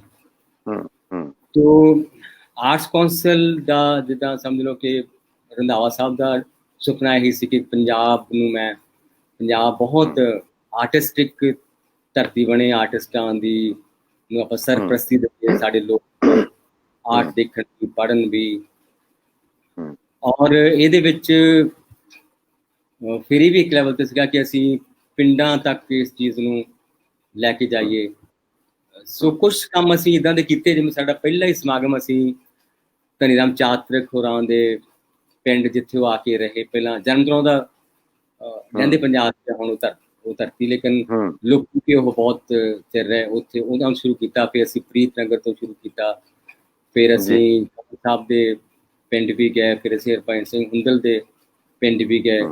ਸੋ ਕੁਛ ਚੀਜ਼ਾਂ ਇਸ ਪੱਧਰ ਦੀਆਂ ਅਸੀਂ ਕੀਤੀਆਂ, ਜਾਂ ਅਸੀਂ ਸਮਝ ਲਓ ਕਿ ਕੁਛ ਇਹੋ ਜਿਹੇ ਵੱਡੇ ਉਤਸਵ ਕੀਤੇ ਕਿ ਇੱਕ ਮਲੇਰਕੋਟਲਾ ਦਿਵਸ ਮਨਾਇਆ ਅਸੀਂ ਚੰਡੀਗੜ੍ਹ ਦੇ ਵਿੱਚ, ਯਾਨੀ ਪੂਰਾ ਦਿਨ ਮਲੇਰਕੋਟਲੇ ਨੂੰ ਡੈਡੀਕੇਟ ਕੀਤਾ ਗਿਆ, ਇੱਕ ਪੂਰਾ ਰਬਾਬ ਉਤਸਵ ਰੱਖਿਆ ਰਬਾਬ ਦਾ। ਸੋ ਔਰ ਸਾਡੇ ਮਨ 'ਚ ਇੱਕ ਬਹੁਤ ਵੱਡੀ ਗੱਲ ਇਹ ਸੀ ਵੀ ਅਸੀਂ ਬੱਚਿਆਂ ਨੂੰ, ਖਾਸ ਕਰਕੇ ਵਿਦਿਆਰਥੀਆਂ ਨੂੰ, ਅਸੀਂ ਇਹੋ ਜਿਹੀਆਂ ਚੀਜ਼ਾਂ ਗਾਉਣ ਲਈ ਪ੍ਰੇਰਿਤ ਕਰੀਏ ਜਿਹੜੀਆਂ ਕਿ ਹੋਣੀਆਂ ਚਾਹੀਦੀਆਂ। ਸੋ ਉਹਦੇ ਲਈ ਸਾਡੇ ਮਨ 'ਚ ਸੀਗਾ ਕਿ ਜਿਹੜਾ ਅਜੇ ਵੀ ਸਮਝ ਲਓ ਕਿਸੇ ਲੈਵਲ ਸੀਗਾ ਕਿ ਅਸੀਂ ਬਹੁਤ ਵੱਡਾ ਇੱਕ ਜਿਹੜਾ ਫੈਸਟੀਵਲ ਸ਼ੁਰੂ ਹੋਵੇ, ਉਹ ਜ਼ਿਲ੍ਹੇ ਪੱਧਰ ਤੋਂ ਹੋਵੇ, ਫਿਰ ਅੱਗੇ ਜਾਵੇ ਤੇ ਅਖੀਰ ਤੇ ਅਸੀਂ ਇੱਕ 2-3 ਐਲਬਮਾਂ ਤਿਆਰ ਕਰੀਏ ਉਹਨਾਂ ਬੱਚਿਆਂ ਦੀ ਆਵਾਜ਼ ਵਿੱਚ, ਜਿਹੜਾ ਜਾਨੀ ਅਜੇ ਹੋਇਆ ਨਹੀਂ। ਫਿਰ ਇੱਕ ਇਹ ਵੀ ਸੀ ਕਿ ਇੱਕ ਪੂਰੀ ਕਿਤਾਬ ਛਪੇ ਜਿਹਦਾ ਨਾਂ ਹੋਵੇ ਤੇਰੇ ਗਾਵਣ ਵਾਸਤੇ, ਕਿ ਅਸੀਂ ਜਿਹੜੀ ਗਾਈ ਜਾਣ ਵਾਲੀ ਪੋਇਟਰੀ ਆ, ਪੁਰਾਣੀ ਤੋਂ ਲੈ ਕੇ ਹੁਣ ਤੱਕ, ਨਵੇਂ ਕਵੀਆਂ ਦੀ ਹੁਣ ਤੱਕ ਦੀ ਇੱਕ ਸਮਝ ਲਓ ਪੁੱਥੀ ਹੋਵੇ, ਜਿਹੜੀ ਕਿ ਇਸ ਪੁੱਥੀ ਚੋਂ ਗਾਓ ਨਾ, ਜਿਹੜੀਆਂ ਅਸੀਂ ਮੁਕੰਮਲ ਨਹੀਂ ਕਰ ਸਕੇ, ਜਿਹੜੇ ਮਨ 'ਚ ਅਜੇ ਡ੍ਰੀਮ ਹੀ ਕਿਸੇ ਲੈਵਲ ਤੇ ਹੈਗੇ ਨੇ। ਤੋ ਬਾਕੀ ਹੁੰਦਾ ਕਿ ਤੁਹਾਡਾ ਸਮਾਂ ਬਹੁਤ ਲੈਂਦੇ ਨੇ ਪ੍ਰਬੰਧ ਜੀ। ਸੋ ਕਿਸੇ ਪੱਧਰ ਤੁਹਾਡੇ ਮਨ 'ਚ ਇਹ ਵੀ ਖਿਆਲ ਬਹੁਤ ਵਾਰੀ ਆਉਂਦਾ ਕਿ ਸ਼ਾਇਦ ਇਹ ਕੰਮ ਮੇਰੇ ਯਾਨੀ ਕੋਈ ਹੋਰ ਵੀ ਕਰ ਸਕਦਾ, ਮੇਰੇ ਤੋਂ ਬਿਹਤਰ ਵੀ ਕਰ ਸਕਦਾ। ਸੋ ਇਸ ਤਰ੍ਹਾਂ ਦੇ ਅਹਿਸਾਸ ਇਸ ਦੌਰਾਨ ਮੈਂ ਹੰਡਾਏ। ਅੱਛਾ, ਇੱਕ ਸਵਾਲ ਪਾਤਰ ਸਾਹਿਬ, ਜਦੋਂ ਦਾ ਤੁਹਾਡੇ ਪ੍ਰੋਗਰਾਮ ਅਨਾਉਂਸ ਹੋਇਆ ਸੀ ਕਿ ਤੁਸੀਂ ਲਾਈਵ ਇਸ ਪੇਜ ਉੱਤੇ ਆ ਰਹੇ ਹੋ, ਬਹੁਤ ਸਾਰੇ ਜਿਹੜੇ ਇਸ ਪੇਜ ਨੂੰ ਦੇਖਣ ਵਾਲੇ, ਉਹਨਾਂ ਦਾ ਇੱਕ ਕਮੈਂਟਸ ਵਿੱਚ ਜਾਂ ਪ੍ਰਬੰਧਕਾਂ ਨੂੰ ਸਵਾਲ ਆ ਰਿਹਾ ਸੀ, ਇਤਰਾਜ਼ ਹੋ ਗਿਆ ਸਵਾਲ ਹੈ ਕਿ ਤੁਸੀਂ ਬਹੁਤ ਸਾਰੀਆਂ ਕਿਤਾਬਾਂ ਦੀ ਭੂਮਿਕਾ ਲਿਖੀ, ਔਰ ਇਸ ਸਵਾਲ ਦੇ ਬਹੁਤ ਇੱਕ ਉੱਠ ਪੈਣ ਦਾ ਕਾਰਨ ਇਹ ਹੋਇਆ ਕਿ ਪਿਛਲੇ ਦਿਨੀ ਸੋਸ਼ਲ ਮੀਡੀਆ ਉੱਤੇ ਕਿਸ ਤਰ੍ਹਾਂ ਦੀ ਕਿਸੇ ਕਿਤਾਬ ਜਾਂ ਉਹਦੀ ਕਮੈਂਟ ਨੂੰ ਲੈ ਕੇ ਚਰਚਾ ਹੋਈ। ਤੁਸੀਂ ਇੰਨੇ ਸਾਰੇ ਲੋਕਾਂ ਲਈ ਆਸ਼ੀਰਵਾਦੀ, ਤਾਰੀਫੀ ਕਮੈਂਟ ਲਿਖ ਦਿੰਦੇ ਹੋ, ਉਹਦਾ ਕਾਰਨ ਕੀ ਹੈ? ਕਿ ਤੁਸੀਂ ਬਹੁਤ ਈਜ਼ੀਲੀ ਐਕਸੈਸੀਬਲ ਹੋ ਤੁਹਾਡੇ ਸੁਭਾਅ ਦੀ ਹਲੀਮੀ, ਤੁਹਾਡਾ ਨਿਮਰ ਹੋਣਾ ਕਿ ਹਰ ਬੰਦਾ ਤੁਹਾਡੇ ਤੱਕ ਪਹੁੰਚ ਸਕਦਾ ਹੈ, ਤੁਸੀਂ ਕਿਸੇ ਬੰਦੇ ਨੂੰ ਨਿਰਾਸ਼ ਨਹੀਂ ਕਰ ਸਕਦੇ, ਜਾਂ ਇਸ ਤਰ੍ਹਾਂ ਕੋਈ ਤੁਹਾਡੇ ਆਪਣਾ ਇੱਕ ਤੁਹਾਡੀ ਕੋਈ ਨੀਤੀ ਹੈ ਕਿ ਇਸ ਤਰ੍ਹਾਂ ਦੀਆਂ ਭੂਮਿਕਾਵਾਂ ਜਾਂ ਤਾਰੀਫੀ ਚੀਜ਼ਾਂ ਨਵੇਂ ਕਵੀਆਂ ਲਈ ਲਿਖੀਆਂ ਜਾਣੀਆਂ ਚਾਹੀਦੀਆਂ? ਇਸ ਤਰ੍ਹਾਂ ਹੈ ਕਿ ਜਿਹੜੀ ਮੈਂ ਪਹਿਲੀ ਭੂਮਿਕਾ ਲਿਖੀ ਸੀ ਜ਼ਿੰਦਗੀ 'ਚ, ਉਦੋਂ ਮੈਨੂੰ ਮੈਂ ਪਹਿਲੀ ਜਿਹੜੀ ਭੂਮਿਕਾ ਲਿਖੀ ਉਹ ਸੀਗੀ ਸ਼ਹਿਰਯਾਰ ਦੀ ਕਿਤਾਬ ਸੀ, ਸਿਧਾਰਥ ਦੀ ਵਾਪਸੀ। ਤੇ ਮੈਨੂੰ ਉਦੋਂ ਮੈਨੂੰ ਭੂਮਿਕਾ ਲਿਖਣਾ ਬਹੁਤ, ਉਦੋਂ ਜਿੱਦਾਂ ਮੇਰੇ ਮਨ 'ਚ ਇੱਕ ਚਾਹ ਨਹੀਂ ਹੁੰਦਾ ਮੈਂ ਭੂਮਿਕਾ ਲਿਖਾਂ, ਸੋ ਮੈਂ ਉਹ ਬਹੁਤ ਰੀਝ ਨਾਲ ਭੂਮਿਕਾ ਲਿਖੀ। ਕਿਤਾਬ ਵੀ ਉਹ ਬਹੁਤ ਅੱਛੀ ਸੀਗੀ, ਬਹੁਤ ਰੀਝ ਨਾਲ ਭੂਮਿਕਾ ਮੈਂ ਲਿਖੀ ਉਹ, ਤੇ ਇੰਨੀ ਪਿਆਰ ਨਾਲ ਭੂਮਿਕਾ ਲਿਖੀ ਹੋਈ ਸੀ ਕਿ ਮੈਨੂੰ ਨਵਤੇਜ ਹੋਣਾ ਦਾ ਮੈਨੂੰ ਮੈਸੇਜ ਮਿਲਿਆ ਕਿ ਤੂੰ ਬਹੁਤ ਸੋਹਣੀ ਭੂਮਿਕਾ ਲਿਖੀ ਆ ਸਿਧਾਰਥ ਦੀ ਵਾਪਸੀ ਦੀ। ਨਵਤੇਜ ਭਾਰਤੀ ਕਿ ਨਵਤੇਜ ਪ੍ਰੀਤਲੜੀ? ਨਵਤੇਜ ਸਿੰਘ ਪ੍ਰੀਤਲੜੀ ਵਾਲੀ, ਬਹੁਤ ਪੁਰਾਣੀ ਗੱਲ ਜੀ, ਬਹੁਤ ਪੁਰਾਣੀ ਗੱਲ, ਨਵਤੇਜ ਸਿੰਘ ਪ੍ਰੀਤਲੜੀ। ਤੇ ਦੂਜੀ ਭੂਮਿਕਾ ਮੇਰੇ ਇੱਕ ਦੋਸਤ ਸੀ ਗੁਰਸ਼ਰਨ ਰੰਧਾਵਾ, ਜਿਹੜੇ PAU ਵਿੱਚ ਮੇਰੇ ਵਿਦਿਆਰਥੀ ਸੀ, ਤੇ ਉਹਨਾਂ ਦਾ ਮੈਂ ਇੱਕ ਸਫ਼ਾ ਭੂਮਿਕਾ ਦਾ ਲਿਖਿਆ ਸੀਗਾ।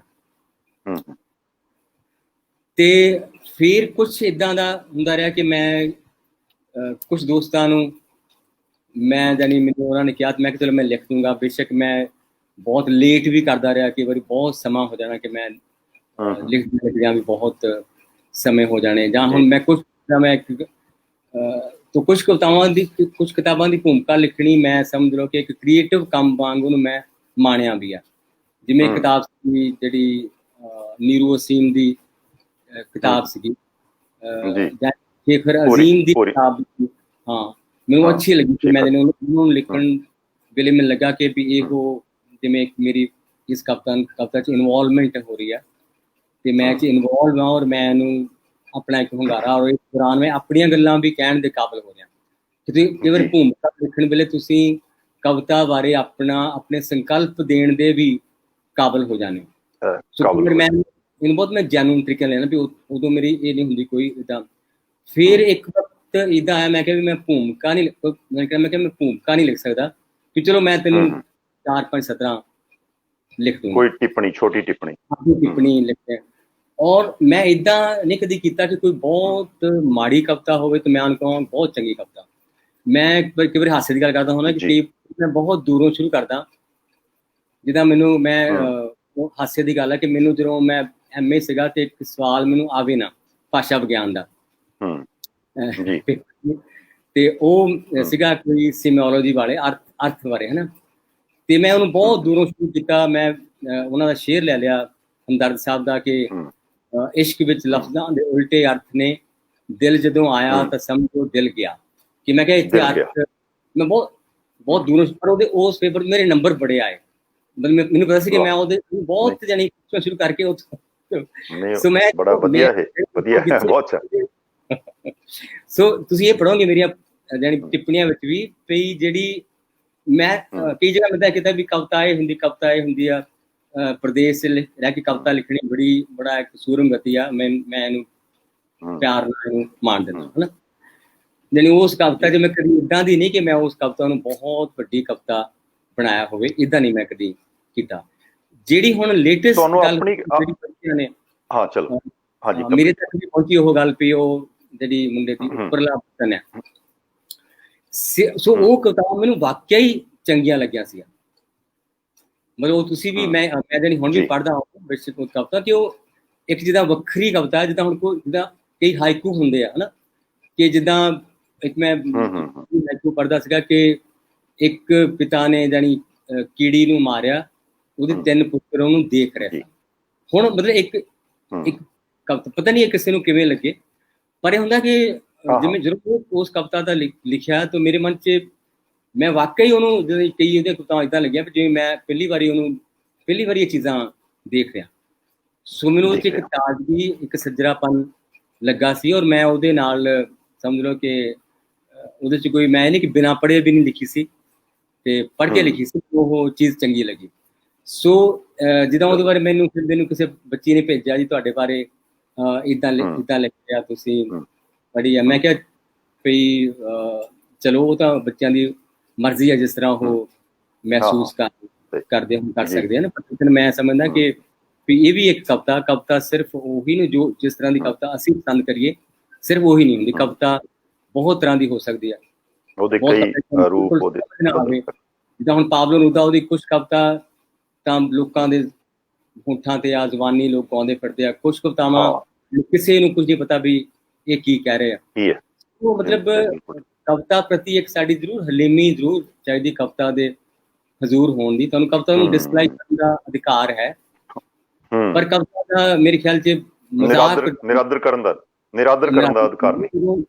ਹਾਂ, ਜਦ ਕਿ ਲਿਖਣ ਵਾਲੇ ਨੇ, ਯਾਨੀ ਲਿਖਣ ਵਾਲਾ ਵੀ ਇੱਕ ਸੁਹਿਰਦ ਹੈ, ਯਾਨੀ ਤੁਸੀਂ ਆਪਣੀ ਉਹਦੀ ਸੁਰਤਾ ਵੀ ਤੇ ਉਹਦੇ ਬਾਰੇ ਲਿਖਣ ਵਾਲੀ ਸੁਰਤਾ ਨੂੰ ਵੀ ਤੁਸੀਂ ਇਸ ਤਰ੍ਹਾਂ ਡਾਊਟ ਕਰਦੇ ਹੋ ਕਿ ਜਿਸ ਤਰ੍ਹਾਂ ਉਹ ਸਮਝ ਲਓ ਕਿ ਕੋਈ ਬਹੁਤ ਵੱਡਾ ਗੁਨਾਹ ਕਰ ਰਹੇ ਹੋਣ ਨਾ। ਜਦ ਕਿ ਮੈਂ ਸਮਝਦਾ ਕਿ ਉਹ ਉਸ ਕਵਿਤਾ ਨੂੰ ਜੇ ਅਸੀਂ ਪੜ੍ਹਾਂਗੇ ਤਾਂ ਸਾਨੂੰ ਉਸ ਕਵਿਤਾ ਚੋਂ ਜ਼ਰੂਰ ਕਵਿਤਾ ਮਿਲੂਗੀ, ਇੱਕ ਉਹਦੇ ਸਜਰਾਪਨ, ਇੱਕ ਤਾਜ਼ੀ, ਇੱਕ ਨਵੇਂ ਤਰ੍ਹਾਂ ਦੀ ਕਵਿਤਾ। ਤੁਹਾਨੂੰ ਆਪਣੀ ਕਿਹੜੀ ਕਿਤਾਬ ਸਭ ਤੋਂ ਵਧੀਆ ਲੱਗੀ?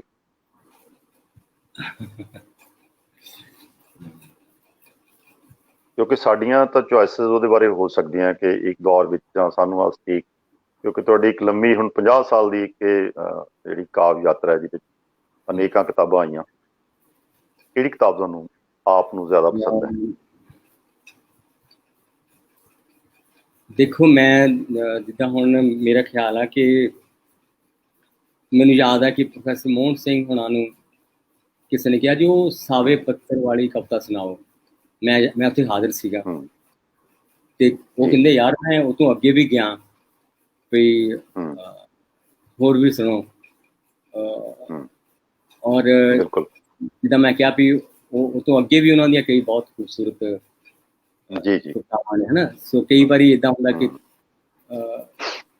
ਕੋਈ ਇਹ ਕਿਤਾਬ ਜਾਂ ਉਹ ਕਿਤਾਬ, ਤੇ ਮੈਂ ਏਦਾਂ ਦਾ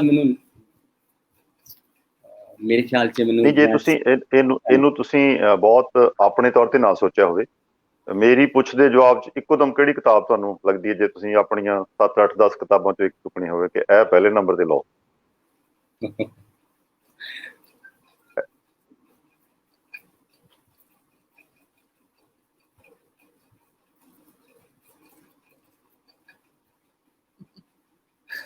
ਇਹ ਮੁਸ਼ਕਿਲ ਇਹ ਅੱਜ ਬਦਲਦਾ ਰਹਿੰਦਾ। ਚਲੋ ਪਾਤਰ ਸਾਹਿਬ, ਤੁਸੀਂ ਅਨੇਕ ਸਟੇਜਾਂ ਉੱਤੇ ਪੜ੍ਹਿਆ, ਸਥਾਨਕ ਵੀ, ਦੇਸ਼ ਵਿਦੇਸ਼ ਵੀ। ਸਭ ਤੋਂ ਵੱਡੇ ਕਿਹੜੇ ਮੰਚ ਉੱਤੇ, ਵੱਡੇ ਜਾਂ ਛੋਟੇ ਕਿਹੜੇ ਮੰਚ ਉੱਤੇ ਤੁਸੀਂ ਸਭ ਤੋਂ ਵੱਧ ਤੁਹਾਨੂੰ ਆਨੰਦ ਆਇਆ? ਕਿਉਂਕਿ ਜ਼ਾਹਰ ਹੈ ਬਹੁਤ ਥਾਵਾਂ ਤੇ ਜਿਹੜਾ ਆਰਟਿਸਟ ਹੈ, ਕਵੀ ਹੈ, ਉਹ ਅਣਮਨੇ ਦਿਲ ਨਾਲ ਵੀ ਚੀਜ਼ਾਂ ਪੜ੍ਹਦਾ, ਕਈ ਥਾਵਾਂ ਤੇ ਬਹੁਤ ਉਹਨੂੰ ਉਹਦੇ 'ਚ ਰੂਹਾਨੀ ਵੀ ਉਹਨੂੰ ਆਨੰਦ ਆਉਂਦਾ। ਤੁਹਾਡੇ ਲਈ ਕੋਈ ਯਾਦਗਾਰੀ ਇਸ ਤਰ੍ਹਾਂ ਦੇ ਮਹਿਫਲਾਂ, ਮੰਚ ਹੈਗੇ ਨੇ ਕੋਈ? ਕਿਹੜੇ ਆ? ਮੈਨੂੰ ਇੱਕ ਅਨੁਭਵ ਤਾਂ ਯਾਦ ਆ, ਜਦੋਂ ਮੈਂ ਤੁਹਾਡੇ ਪੋਇਟਰੀ ਪੜ੍ਹੀ ਸੀ ਬਹੁਤ ਪੁਰਾਣੀ ਉਮਰ 'ਚ। ਫਿਰੋਜ਼ਪੁਰ ਜਾਂ ਫਰੀਦਕੋਟ ਸੀਗਾ, ਜਿਹੜੇ ਮੇਰੇ ਪੰਜਾਬ ਦੇ ਅਨੁਭਵਾਂ 'ਚੋਂ, ਹਨਾ। ਜਾਂ ਮੈਂ ਏਦਾਂ ਪੰਜਾਬ ਦੇ ਇੱਕ ਵਾਰੀ ਅਸੀਂ ਪੂਰੀ ਸੁਖਨਾ ਲੇਕ ਦੇ ਕੰਢੇ ਅਸੀਂ 15-20 ਦੋਸਤਾਂ ਨੇ ਪੂਰੀ ਕਿਤਾਬ ਪੜ੍ਹੀ ਸੀ। ਤੇ ਬਾਕੀ ਜੋ ਮੇਰੇ ਸਮਝ ਲਓ ਕਿ ਜਦੋਂ ਮੈਂ ਜਿਹੜੀ ਮੇਰੀ ਲਿਖਤ 'ਚ ਵੀ ਕੁਛ ਆਇਆ ਕਿ ਜਦੋਂ ਮੈਂ ਕੋਲੰਬੀਆ ਗਿਆ, ਉਹ ਮੇਰਾ ਸਭ ਤੋਂ ਵੱਡਾ ਅਨੁਭਵ ਸੀਗਾ, ਜਿਹਦੇ ਬਾਰੇ ਮੈਂ ਲੇਖ ਵੀ ਲਿਖਿਆ, ਇਹ ਕਵਿਤਾ ਦੇ ਤੀਰ।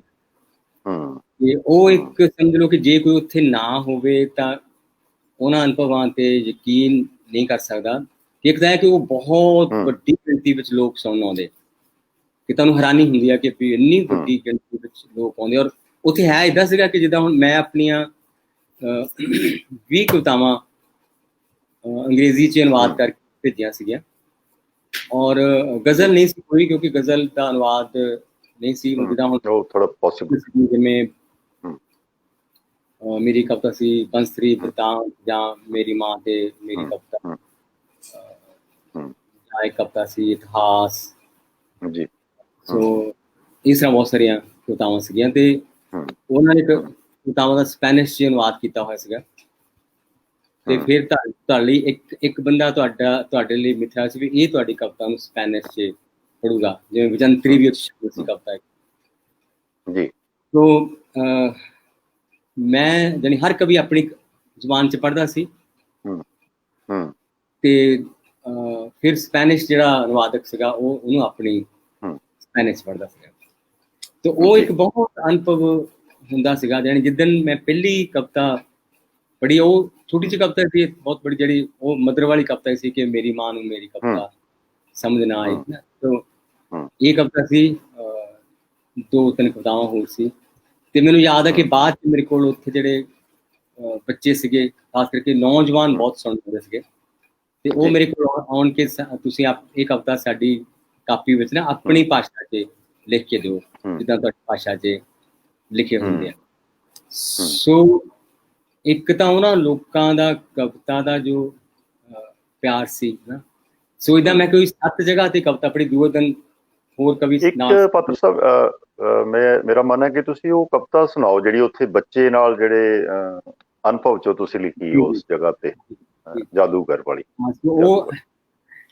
ਉਹ ਸੀ ਉਹ ਮੇਰਾ ਇਹ ਸੀ ਕਿ ਜਦ ਮੇਰੀ ਪੱਗ ਤੇ ਦਾੜੀ ਨੂੰ ਉਹ ਬਹੁਤ ਕੱਲਾ ਮੈਂ ਹੀ ਸੀ ਪੱਗ ਦਾੜੀ ਵਾਲਾ ਜਦੋਂ ਮੈਂ ਲੰਡਨ ਤੋਂ ਬੋਗੋਟਾ ਚੜਿਆ ਤੇ ਕੋਈ ਚੁੰਨੀ ਕੋਈ ਪਗੜੀ ਨਹੀਂ ਸੀ ਤੇ ਉੱਥੇ ਵੀ ਮੈਨੂੰ ਜਾਨੀ ਬੱਚੇ ਥੋੜੇ ਐਂ ਦੇਖਦੇ ਸੀਗੇ ਵੀ ਕੌਣ ਤੇ ਉਹ ਜਦੋਂ ਯਾਨੀ ਕਵਿਤਾ ਮੇਰੇ ਅੰਦਰ ਸ਼ੁਰੂ ਹੋਈ ਤਾਂ ਮੈਨੂੰ ਯਾਦ ਆ ਸੀ ਮੈਂ ਤੇ ਮੇਰਾ ਜਿਹੜਾ ਮੇਰਾ ਕਵਿਤਾਵਾਂ ਪੜ੍ਹਦਾ ਸੀ ਸਪੈਨਿਸ਼ ਤੇ ਇੱਕ ਉਹਦੀ ਵਾਈਫ ਸੀ ਨਾਲ ਤੇ ਅਸੀਂ ਖੜੇ ਸੀ ਕਵਿਤਾ ਪਾਠ ਸ਼ੁਰੂ ਹੋਣਾ ਸੀਗਾ ਤੇ ਉਹ ਬੱਚਾ ਇੱਦਾਂ ਟ੍ਰਾਈਸਾਈਕਲ ਜਿਹਾ ਚਲਾਉਂਦਾ ਆਇਆ ਤੇ ਆਪੇ ਉਹਨੇ ਕੁਛ ਨਾ ਸਪੈਨਿਸ਼ 'ਚ ਬੋਲਿਆ ਕੁਛ ਉਹਨਾਂ ਨੂੰ ਤੇ ਉਹ ਦੋਨੋਂ ਹੱਸਣ ਲੱਗ ਪਏ ਤੇ ਮੈਂ ਪੁੱਛਿਆ ਕਿ ਤੁਹਾਨੂੰ ਕੀ ਕਹਿ ਰਿਹਾ ਬੱਚਾ ਤੇ ਉਹ ਕਹਿਣ ਲੱਗੇ ਕਿ ਉਹ ਇਹ ਕਹਿ ਰਿਹਾ ਵੀ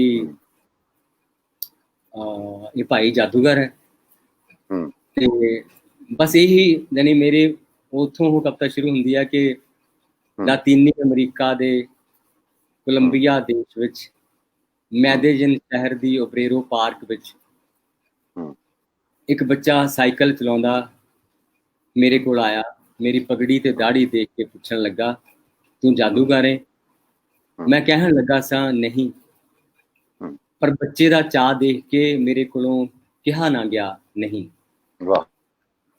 ਮੈਂ ਕਿਹਾ ਹਾਂ ਮੈਂ ਅਸਮਾਨ ਤੋਂ ਤਾਰੇ ਤੋੜ ਕੇ ਕੁੜੀਆਂ ਲਈ ਹਾਰ ਬਣਾ ਸਕਦਾ ਹਾਂ ਮੈਂ ਕਿਸੇ ਰੁੱਖ ਦੇ ਪੱਤਿਆਂ ਨੂੰ ਕਿਸੇ ਸਾਜ਼ ਦੀਆਂ ਸੁਰਾਂ ਬਣਾ ਸਕਦਾ ਹਾਂ ਮੈਂ ਹਵਾ ਨੂੰ ਕਿਸੇ ਸਾਜ਼ਿੰਦੇ ਦੇ ਪੋਟੇ ਬਣਾ ਸਕਦਾ ਹਾਂ ਮੈਂ ਜ਼ਖਮਾਂ ਨੂੰ ਫੁੱਲਾਂ 'ਚ ਬਦਲ ਸਕਦਾ ਹਾਂ ਤਾਂ ਬੱਚਾ ਹੈਰਾਨ ਤੇ ਖੁਸ਼ ਹੋ ਕੇ ਕਹਿਣ ਲੱਗਾ ਅੱਛਾ ਤਾਂ ਫਿਰ ਤੂੰ ਮੇਰੇ ਸਾਈਕਲ ਨੂੰ ਘੋੜਾ ਹੀ ਬਣਾ ਦੇ ਵਾਹ ਬਹੁਤ ਤਾਂ ਫਿਰ ਤੂੰ ਮੇਰੇ ਸਾਈਕਲ ਨੂੰ ਘੋੜਾ ਹੀ ਬਣਾ ਦੇ ਮੈਂ ਕਿਹਾ ਅਸਲ ਵਿੱਚ ਮੈਂ ਬੱਚਿਆਂ ਦਾ ਜਾਦੂਗਰ ਨਹੀਂ ਮੈਂ ਵੱਡਿਆਂ ਦਾ ਜਾਦੂ ਬੱਚਾ ਕੁਝ ਸੋਚ ਕੇ ਕਹਿਣ ਲੱਗਾ ਅੱਛਾ ਤਾਂ ਫਿਰ ਤੂੰ ਮੇਰੇ ਬਾਪੂ ਦੇ ਘਰ ਨੂੰ ਮਹਿਲ ਬਣਾ ਦੇ ਫਿਰ ਮੈਂ ਅਖੀਰ ਚਿੱਠਾ ਪੈ ਕੇ ਆਖਿਆ ਕਿ ਅਸਲ ਵਿੱਚ ਮੈਂ ਚੀਜ਼ਾਂ ਦਾ ਜਾਦੂਗਰ ਨਹੀਂ ਮੈਂ ਸ਼ਬਦਾਂ ਦਾ ਜਾਦੂ ਬੱਚਾ ਕਹਿਣ ਲੱਗਾ ਅੱਛਾ ਸਮਝ ਗਿਆ ਤੂੰ ਪੋਇਟਾ ਹੈ ਪੋਇਟਾ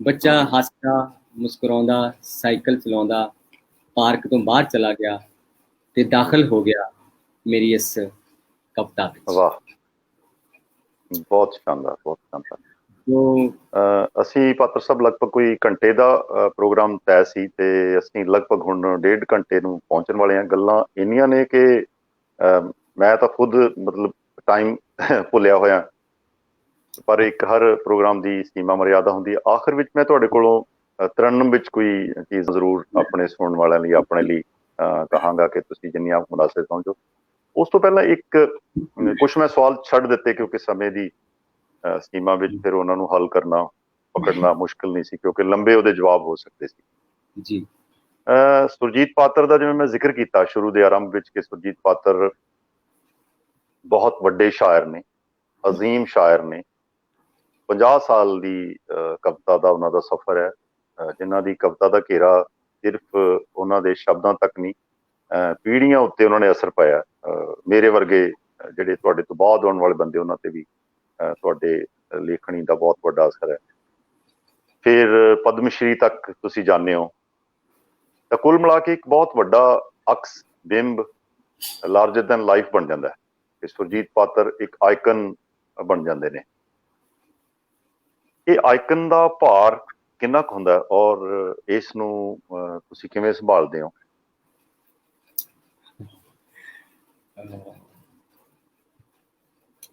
ਮੈਨੂੰ ਲੱਗਦਾ ਤੇ ਤੂੰ ਜਿਸ ਤਰ੍ਹਾਂ ਤੂੰ ਮਤਲਬ ਜਿਹੜਾ ਤੂੰ ਖੁਦ ਏਡਾ ਵੱਡਾ ਸ਼ਾਇਰ ਹੈ, ਤੋ ਸ਼ਾਇਰ ਨੂੰ ਕ੍ਰੀਏਟਿਵ ਹੋਣ 'ਚ ਬਹੁਤ ਸਵਾਦ ਮਿਲਦਾ। ਯਾਨੀ ਉਹਨੂੰ ਜਦੋਂ ਮੈਂ ਜਿੱਦਾਂ ਸਮਝ ਲਓ ਕਿ ਮੈਨੂੰ ਜਦੋਂ ਮੈਂ ਕੋਈ ਚੀਜ਼ ਲਿਖਦਾ ਕਿ ਕਵੀ 2-3 ਵਾਰੀ ਸਮਾਦ ਦਾ ਕਰਦਾ, ਜਦੋਂ ਇੱਕ ਵਾਰ ਲਿਖਣ ਵੇਲੇ ਤੇ ਇੱਕ ਵਾਰੀ ਜਦੋਂ ਉਹਨੂੰ ਕੋਈ ਸੁਣਨ ਵਾਲਾ ਮਿਲਦਾ, ਜੀ, ਸਮਝਣ ਵਾਲਾ ਮਿਲਦਾ ਜਾਂ ਉਹਨੂੰ ਜੀ। ਸੋ ਮੈਨੂੰ ਕਦੀ ਏਦਾਂ ਨਹੀਂ ਲੱਗਾ, ਮੈਂ ਜਾਨੀ ਸਮਝ ਲਓ ਕਿ ਮੈਂ ਉੱਥੇ ਹੀ ਬੈਠਾ। ਮੈਨੂੰ ਯਾਦ ਹੈ ਕਿ ਮੈਨੂੰ ਜਿੰਨੀ ਖੁਸ਼ੀ ਜਦੋਂ ਮੈਂ ਪਹਿਲੀ ਵਾਰੀ ਕਵਿਤਾਵਾਂ ਆਪਣੀਆਂ ਛਪੀਆਂ ਪ੍ਰੀਤ ਲੜੀ ਵਿੱਚ ਦੇਖਿਆ ਸੀਗੀਆਂ, ਜਿੰਨੀ ਖੁਸ਼ੀ ਮੈਨੂੰ ਉਦੋਂ ਹੋਈ ਸੀਗੀ, ਉਨੀ ਮੈਨੂੰ ਪਦਮ ਸ਼੍ਰੀ ਮਿਲਣ ਤੇ ਮੈਂ ਸਮਝਦਾ ਕਿ ਜੀ ਨਾ। ਤੇ ਜਿਹੜਾ ਸ਼ੇਰ ਸੀ ਉਹ ਮੈਂ ਲਿਖਿਆ ਸੀ ਕਿ ਅੰਮੜੀ ਮੈਨੂੰ ਆਖਣ ਲੱਗੀ ਤੂੰ ਧਰਤੀ ਦਾ ਗੀਤ ਰਹੇ, ਪਦਮ ਸ਼੍ਰੀ ਹੋ ਕੇ ਪਾਤਰ ਤੂੰ ਮੇਰਾ ਸੁਰਜੀਤ ਰਹੇਗਾ। ਤੋ ਮੈਨੂੰ ਲੱਗਦਾ ਕਿ ਮੈਂ ਸੁਰਜੀਤ ਹੀ ਹਾਂ, ਮੈਂ ਉੱਥੇ ਹੀ ਹਾਂ, ਕਿਤੇ ਨਹੀਂ ਜਾਨੀ ਮੈਨੂੰ ਏਦਾਂ ਮਹਿਸੂਸ ਨਹੀਂ ਹੋਇਆ। ਔਰ ਜਦੋਂ ਮੈਨੂੰ ਤੁਹਾਡੇ ਵਰਗੇ ਜਾਂ ਮੈਂ ਅਕਸਰ ਸ਼ੇਰ ਪੜ੍ਹਦਾ ਹੁੰਦਾ, ਜਦੋਂ ਮੈਂ ਆਪਣੇ ਤੋਂ ਅਗਲੀ ਸੋਹਣੀ ਸ਼ਾਇਰੀ ਪੜ੍ਹਦਾ ਤੇ ਮੈਂ ਕਿਹਾ ਸੀ ਕਿ ਮੈਂ ਸੂਰਜ ਸਾਂ ਜਿਨ੍ਹਾਂ ਲੋਕਾਂ ਦੇ ਨਾਂ ਹੁੰਦੇ ਆ ਕਿ ਹੁਣ ਉਹ ਆ ਗਏ ਨੇ, ਹੁਣ ਮੈਂ ਚੱਲਦਾ। ਤੋ ਮੈਨੂੰ ਲੱਗਦਾ ਹੁੰਦਾ ਕਿ ਤੁਸੀਂ ਇੱਕ ਵਾਰੀ ਆਪਣੀ ਕੋਈ ਪੁਰਾਣੀ ਚੀਜ਼ ਪੜ੍ਹ ਕੇ ਤੁਹਾਨੂੰ ਖੁਸ਼ੀ ਹੋ ਜਾਂਦੀ ਹੈ। ਆਪਣੀ ਕੋਈ ਕਵਿਤਾ ਪੜ੍ਹਦੇ ਆ ਤੁਸੀਂ, ਫਿਰ ਉਹਨੂੰ ਇਹੋ ਜਿਹੇ ਮੌਕੇ ਬਹੁਤ ਰੇਅਰ ਆਉਂਦੇ, ਇਹੋ ਜਿਹੇ ਮੌਕੇ ਜਦ ਤੁਸੀਂ ਕੋਈ ਚੀਜ਼ ਤੁਸੀਂ ਆਪਣੀ ਪੁਰਾਣੀ ਚੀਜ਼ ਆਪ ਹੀ ਅਕਸਰ ਤੁਹਾਨੂੰ ਲੋਕ ਹੀ ਕਹਿੰਦੇ ਕਿ ਤੁਸੀਂ ਆਹ ਤੁਹਾਡਾ ਸ਼ੇਰ ਜੀ, ਆਹ ਏਦਾਂ। ਤੇ ਜਾਂ ਕੋਈ ਕਈ ਵਾਰ ਤੁਹਾਨੂੰ ਬਹੁਤ ਜਿਹੜਾ ਸ਼ੇਰ ਤੁਹਾਡਾ ਬਹੁਤ ਲੋਕਾਂ ਨੇ ਘੱਟ ਗੋਲਿਆ ਹੋਵੇ ਤਾਂ ਜਾਂ ਉਹ ਫਿਰ ਤੁਹਾਨੂੰ ਲੱਗਦਾ ਕਿ ਉਹ ਸ਼ੇਰ ਯਾਦ ਕਰਾਵੇ। ਫਿਰ ਤੁਹਾਨੂੰ ਮੇਰੇ ਕੋਲ ਇੱਕ ਵਾਰੀ ਜਿਵੇਂ ਰਜਿੰਦਰ ਹੁਣ ਗੁਜ਼ਰ ਗਏ, ਰਜਿੰਦਰ ਚੰਡੀਗੜ੍ਹ ਹੁੰਦੇ ਸੀਗੇ ਤੁਹਾਡੀ, ਤੇ ਮੈਨੂੰ ਕਹਿੰਦੇ ਮੈਨੂੰ ਤੇਰਾ ਉਹ ਸ਼ੇਰ ਬੜਾ ਅੱਛਾ ਲੱਗਦਾ। ਉਹ ਸ਼ੇਰ ਸੀਗਾ ਵੀ ਹਰ ਵਾਰੀ ਆਪਣੇ ਹੀ ਅੱਥਰੂ ਅੱਖੀਆਂ ਵਿੱਚ ਨਹੀਂ ਆਉਂਦੇ, ਕਦੀ ਕਦੀ ਸਾਡੇ ਪਿਤਰ ਵੀ ਰੋਂਦੇ, ਸਾਡੀਆਂ ਅੱਖੀਆਂ ਥਾਣੀ। ਮੈਨੂੰ ਚੰਗਾ ਲੱਗਾ ਉਹਦਾ ਵੀ ਤੂੰ ਇਹੋ ਸ਼ੇਰ ਤੈਨੂੰ ਯਾਦ ਆ ਜਾਏਗਾ, ਤੈਨੂੰ ਯਾਦ ਹੈ ਨਾ। ਆਖਰ ਪਾਤਰ ਸਾਹਿਬ, ਤੁਹਾਡੀ ਤਰਨਮ ਦੀਆਂ ਕੁਛ ਅਸੀਂ ਲੈ ਕੇ ਆਪਣੇ ਉੱਤੇ ਅਸਰ ਇੱਥੋਂ ਜਾਣਾ ਚਾਹੁੰਦੇ ਹਾਂ। ਉਸ ਤੋਂ ਪਹਿਲਾਂ ਕੋਈ ਇੱਕ ਸੰਦੇਸ਼ ਤੁਸੀਂ ਦਿਓ, ਜਿਹੜਾ ਪੰਜਾਬ ਦੀ ਸੂਰਤ ਹਾਲ ਜਿਸ ਤਰ੍ਹਾਂ ਦੀ ਬਣ ਰਹੀ ਹੈ, ਪੰਜਾਬੀ ਬੰਦਾ ਜਿਸ ਤਰ੍ਹਾਂ ਦਾ ਬਣ ਰਿਹਾ ਹੈ, ਚੜ੍ਹਦੇ ਤੇ ਲਹਿੰਦੇ ਦੋਨੇ ਪੰਜਾਬ ਤੁਹਾਨੂੰ ਦੇਖ ਰਹੇ ਨੇ। ਲਗਭਗ ਪੰਜਾਬੀ ਬੰਦੇ ਦੀ ਹਾਲਤ ਇੱਕੋ ਤਰ੍ਹਾਂ ਦੀ ਹੈ, ਉਹਦੇ ਮਸਲੇ, ਉਹਦੀ ਜਿਹੜੀ ਤੋਰ ਹੈ ਉਹ ਇੱਕੋ ਤਰ੍ਹਾਂ ਦੀ ਹੋ ਰਹੀ ਹੈ। ਇਹਦੇ ਬਾਰੇ ਕੋਈ ਸਾਨੂੰ ਸੁਨੇਹਾ ਦਿਓ, ਤੇ ਫਿਰ ਕੋਈ ਆਪਣੀ ਤਰਨਮ ਵਿੱਚ ਚੀਜ਼ ਸਾਨੂੰ ਪੜ੍ਹ ਕੇ ਪ੍ਰਸ਼ਾਰ ਕਰੋ। ਮੈਨੂੰ ਇੱਕ ਛੋਟੀ ਜਿਹੀ ਮੈਂ ਕਵਿਤਾ ਪੜ੍ਹਨਾ, ਜਿਹੜੀ ਪੰਜਾਬ ਦਾ ਤੂੰ ਬਹੁਤ ਇੱਦਾਂ ਪੂਰੇ ਪੰਜਾਬ ਦਾ ਜ਼ਿਕਰ ਕਰਦਾ, ਕਿ ਮੈਂ ਲਿਖਿਆ ਸੀ ਕਿ ਮਾਤਮ, ਇਨਸਾਫ, ਖੌਫ, ਬੇਬਸੀ ਤੇ ਅਨਿਆਂ, ਇਹ ਨੇ ਅੱਜ ਮੇਰੇ ਪੰਜਾਂ ਦਰਿਆਵਾਂ ਦੇ ਨਾਂ। ਦਰਿਆਵਾਂ ਤੇ ਜੋ ਹੁੰਦੇ ਸਨ ਸਤਲੁਜ, ਬਿਆਸਾ, ਰਾਵੀ, ਜੇਹਲਮ ਅਤੇ ਚਨਾਹ, ਪਰ ਜਿਹੜੇ ਇੱਕ ਦਿਨ ਹੋਵਣਗੇ ਰਾਗ, ਸ਼ਾਇਰੀ, ਹੁਸਨ, ਮੁਹੱਬਤ ਅਤੇ ਨਿਆਂ, ਮੇਰੇ ਪੰਜਾਂ ਦਰਿਆਵਾਂ ਦੇ ਨਾਲ। ਸੋ ਇੱਕ ਤਾਂ ਮੇਰਾ ਇੱਕ ਮੇਰੇ ਮਨ ਦਾ ਸੰਦੇਸ਼ ਇਹੀ ਆ। ਦੂਸਰਾ ਹੈ ਕਿ ਜੋ ਇਸ ਵੇਲੇ ਪੰਜਾਬਾਂ ਜਾਂ ਤਿੰਨਾਂ ਪੰਜਾਬਾਂ ਜਾਂ ਦੋਹਾਂ ਪੰਜਾਬਾਂ ਜਾਂ ਪੂਰੇ ਪੰਜਾਬ ਦਾ ਜੋ ਕੌਨਸੈਪਟ ਆ, ਉਹਦੇ ਹੋ ਸਕਦਾ। ਜੀ ਉਹ ਇਹੀ ਆ ਕਿ ਅਸੀਂ ਯਾਨੀ ਮੈਂ ਇੱਦਾਂ ਸੋਚਦਾ ਕਿ ਸਾਨੂੰ ਬਹੁਤ ਸਮਝ ਲਓ ਕਿ ਬੌਧਿਕ ਕਿਸਮ ਦੇ ਤੇ ਭਾਵਕ ਕਿਸਮ ਦੇ ਸੰਵਾਦ ਤੇ ਰਹਿਣਾ ਚਾਹੀਦਾ। ਕਿ ਜਿਹਨੂੰ ਕਹਿੰਦੇ ਕਿ ਇੱਕ ਸਾਡੀ ਗਤੀਵਿਧੀਆਂ, ਕਿਉਂਕਿ ਜੇ ਪੰਜਾਬ ਬਦਲਣਾ ਸ਼ੁਰੂ ਹੋਗਾ ਤਾਂ ਸੋਚ ਬਦਲਣਾ ਸ਼ੁਰੂ ਹੋਗਾ ਕਿ ਸਾਨੂੰ ਆਪਣੇ ਭਾਵਾਂ ਅਸੀਂ ਅਧਿਆਪਕ ਹਾਂ, ਜੋ ਕੁਛ ਵੀ ਅਸੀਂ ਜਿੱਥੇ ਵੀ ਬੈਠੇ ਹਾਂ, ਸਾਨੂੰ ਕਿਉਂਕਿ ਜੋ ਵੀ ਪਰਸਨ ਜਾਂ ਕੋਈ ਧਰਤੀ ਬਣਦੀ ਆ ਉਹ ਆਪਣੀਆਂ ਚੋਇਸਿਸ ਨਾਲ ਬਣਦੀ ਹੈ। ਅਸੀਂ ਚੋਣ ਕੀ ਕਰਦੇ ਹਾਂ ਕਿ ਉਹ ਬੰਦਾ ਕਹਿੰਦੇ ਕਿ ਬੰਦੇ ਦਾ ਸੈਲਫ ਜਿਹੜਾ ਉਹ ਸੈਲਫ ਕਾਹਦਾ ਬਣਦਾ ਕਿ ਉਹਨੇ ਫਲਾਣੇ ਵੇਲੇ ਕੀ ਚੁਣਿਆ, ਕਿ ਉਹਦੇ ਕੋਲ ਆਹ ਚੋਇਸ ਸੀਗੀਆਂ, ਇੱਧਰ ਨੂੰ ਮੁੜਿਆ, ਉਹ ਤੋਂ ਬਾਅਦ ਆਹ ਚੋਇਸਿਸ ਸੀਗੀਆਂ, ਉਹ ਇੱਧਰ ਨੂੰ ਮੁੜਿਆ। ਉਹਦੀਆਂ ਚੋਇਸਿਸ ਇੱਕ ਸੈਲਫ ਬਣਾਉਂਦੀਆਂ, ਉਹਦੀ ਸ਼ਖਸੀਅਤ ਬਣਾਉਂਦੀਆਂ। ਸੋ ਇਸ ਤਰ੍ਹਾਂ ਹੀ ਪੰਜਾਬ ਦੀ ਸ਼ਖਸੀਅਤ ਜਾਂ ਪੰਜਾਬ ਦਾ ਜੋ ਆਪਾ ਆ ਉਹਨੂੰ ਇਹਦੀਆਂ ਚੋਇਸਿਸ ਨੇ ਬਣਾਉਣਾ। ਤੇ ਉਹਨਾਂ ਚੋਇਸਿਸ ਲਈ ਇਹ ਬਹੁਤ ਜ਼ਰੂਰੀ ਆ ਕਿ ਆਪਾਂ ਜਿਹੜੇ ਲੋਕ ਆ ਜੋ ਦਾਨਸ਼ਵਰ ਨੇ, ਭਾਵੇਂ ਅਸੀਂ ਪੱਤਰਕਾਰ ਹਾਂ, ਕਵੀ ਹਾਂ ਜਾਂ ਲੇਖਕ ਹਾਂ, ਕਿ ਸਾਨੂੰ ਇੱਕ ਬਹੁਤ ਜ਼ਰੂਰੀ ਹੈ ਕਿ ਅਸੀਂ ਇੱਕ ਵੱਡੀ ਸਰਗਰਮੀ ਵਿੱਚ ਰਹੀਏ। ਭਾਵੇਂ ਅਸੀਂ ਜਿੱਦਾਂ ਹੁਣ ਮਿਲਦੇ ਹਾਂ, ਅਸੀਂ ਗੂਮ ਤੇ ਮਿਲ ਗਏ ਜਾਂ ਸਾਡੀਆਂ ਬਹਿਸਾਂ ਹੋਣ ਜਾਂ ਸਾਡੇ ਆਰਟੀਕਲ ਹੋਣ ਕਿ ਪੰਜਾਬ ਲਈ ਕੀ ਹੋਣਾ ਚਾਹੀਦਾ, ਕੀ ਕਰਨਾ ਚਾਹੀਦਾ, ਪੋਲੀਟੀਕਲੀ ਕੀ ਹੋਣਾ ਚਾਹੀਦਾ। ਕਿ ਬਹੁਤੀ ਵੱਡੀ ਗੱਲ ਤਾਂ ਇਹ ਹੋਏ ਕਿ ਸਾਡੀ ਜਿਹੜੀ ਪੋਲਿਟਿਕਸ ਆਪਣੇ ਆਪ 'ਚ ਬਹੁਤ ਵੱਡੀ ਚੀਜ਼ ਹੈ, ਲੇਕਿਨ ਦੋ ਤਰ੍ਹਾਂ ਦੀ ਪੋਲਿਟਿਕਸ ਹੈ, ਖੋਟੀ ਪੋਲਿਟਿਕਸ ਤੇ ਖਰੀ ਪੋਲਿਟਿਕਸ। ਸੋ ਅਸੀਂ ਬਹੁਤ ਦੇਰ ਤੋਂ ਖੋਟੀ ਪੋਲਿਟਿਕਸ ਦੇ ਸ਼ਿਕਾਰ ਹਾਂ, ਔਰ ਪੋਲਿਟਿਕਸ ਨੂੰ ਬਦਲਣ ਦਾ ਤਰੀਕਾ ਇਹੀ ਹੈ ਕਿ ਅਸੀਂ ਆਪਣੇ ਲੋਕਾਂ ਦੇ ਮਨ ਬਦਲ ਸਕੀਏ, ਆਪਣੇ ਨੌਜਵਾਨਾਂ ਦੇ ਮਨ ਬਦਲ ਸਕੀਏ, ਆਪਣੇ ਮਨ ਅਸੀਂ ਜ਼ਿਆਦਾ ਬਣਾ ਸਕੀਏ, ਜ਼ਿਆਦਾ ਸਟਰੋਂਗ ਜ਼ਿਆਦਾ ਬਣਾ ਸਕੀਏ। ਸੋ ਇਹੀ ਸੰਦੇਸ਼ ਹੈ ਕਿ ਅਸੀਂ ਇਸ ਗੱਲ ਨੂੰ ਇੱਕ ਆਪਣਾ ਮੁੱਦਾ ਬਣਾਈਏ ਕਿ ਸਾਡੇ ਸ਼ਾਇਰ ਜਾਂ ਅਸੀਂ ਸਾਰੇ ਦਾਨਸ਼ਵਰ ਉਹ ਕੁਛ ਵੱਧ ਧਰਤੀ ਨਾਲ ਜੁੜ ਕੇ ਸੋਚਣ, ਕੁਛ ਵੱਧ ਸੋਚੀਏ ਕਿ ਕੀ ਕੀਤਾ ਜਾ ਸਕਦਾ। ਸੋ ਇਸ ਗੁਫ਼ਤਗੂ ਵਿੱਚ, ਇਸ ਮਿਲਣ ਵਿੱਚ ਵੀ ਮੈਂ ਕਿਹਾ ਸੀ ਕਿ ਉਦਾਸ ਦੋਸਤੋ ਆਵੋ ਕਿ ਮਿਲ ਕੇ ਖੁਸ਼ ਹੋਈਏ, ਮਿਲਣ ਬਗੈਰ ਉਦਾਸੀ ਦਾ ਕੋਈ ਚਾਰਾ ਨਹੀਂ, ਭਟਕਦੇ ਅੱਖੋਂ ਆਵੋ ਕਿ ਮਿਲ ਕੇ ਲਫ਼ਜ਼ ਬਣੋ ਤੇ ਲਫ਼ਜ਼ੋ ਵਾਕ ਬਿਨ ਗੁਜ਼ਾਰਾ ਨਹੀਂ। ਸੋ ਹੁਣ ਅਸੀਂ ਵਾਕ ਬਣਨ ਦੀ ਕੋਸ਼ਿਸ਼ ਕਰੀਏ ਕਿ ਪੰਜਾਬ ਇੱਕ ਵਾਕ ਬਣਨ ਦੀ ਕੋਸ਼ਿਸ਼ ਕਰੀਏ। ਅਸੀਂ ਕੁਛ ਸਿੱਟੇ, ਕੁਛ ਨਤੀਜੇ ਇਹੋ ਜਿਹੇ ਬਣਾਈਏ, ਕੁਛ ਸੋਚਾਂ ਇਹੋ ਜਿਹੀਆਂ ਬਣਾਈਏ ਜਿਹੜੀਆਂ ਸੋਚਾਂ ਪੰਜਾਬ ਦੇ ਮਨ ਨੂੰ ਬਦਲਣ ਤੇ ਮਨ ਦੇ ਰਾਹੀਂ ਫਿਰ ਅਸੀਂ ਪੰਜਾਬ ਦੀ ਜਿਹੜੀ ਹਕੀਕਤ ਹੈ ਉਹਨੂੰ ਬਦਲਣ ਦੀ ਕੋਸ਼ਿਸ਼ ਕਰੀਏ। ਜੀ ਪਾਤਰ ਸਾਹਿਬ ਜੀ, ਆਖਰ ਵਿੱਚ ਕੁਛ ਤਰਨਮ ਵਿੱਚ ਸਾਨੂੰ ਜ਼ਰੂਰ ਇਨਾਇਤ ਕਰੋ। ਮੈਂ ਤਰਨਮ 'ਚ ਮੇਰਾ ਥੋੜਾ ਜਿਹਾ ਸਿਸਟਮ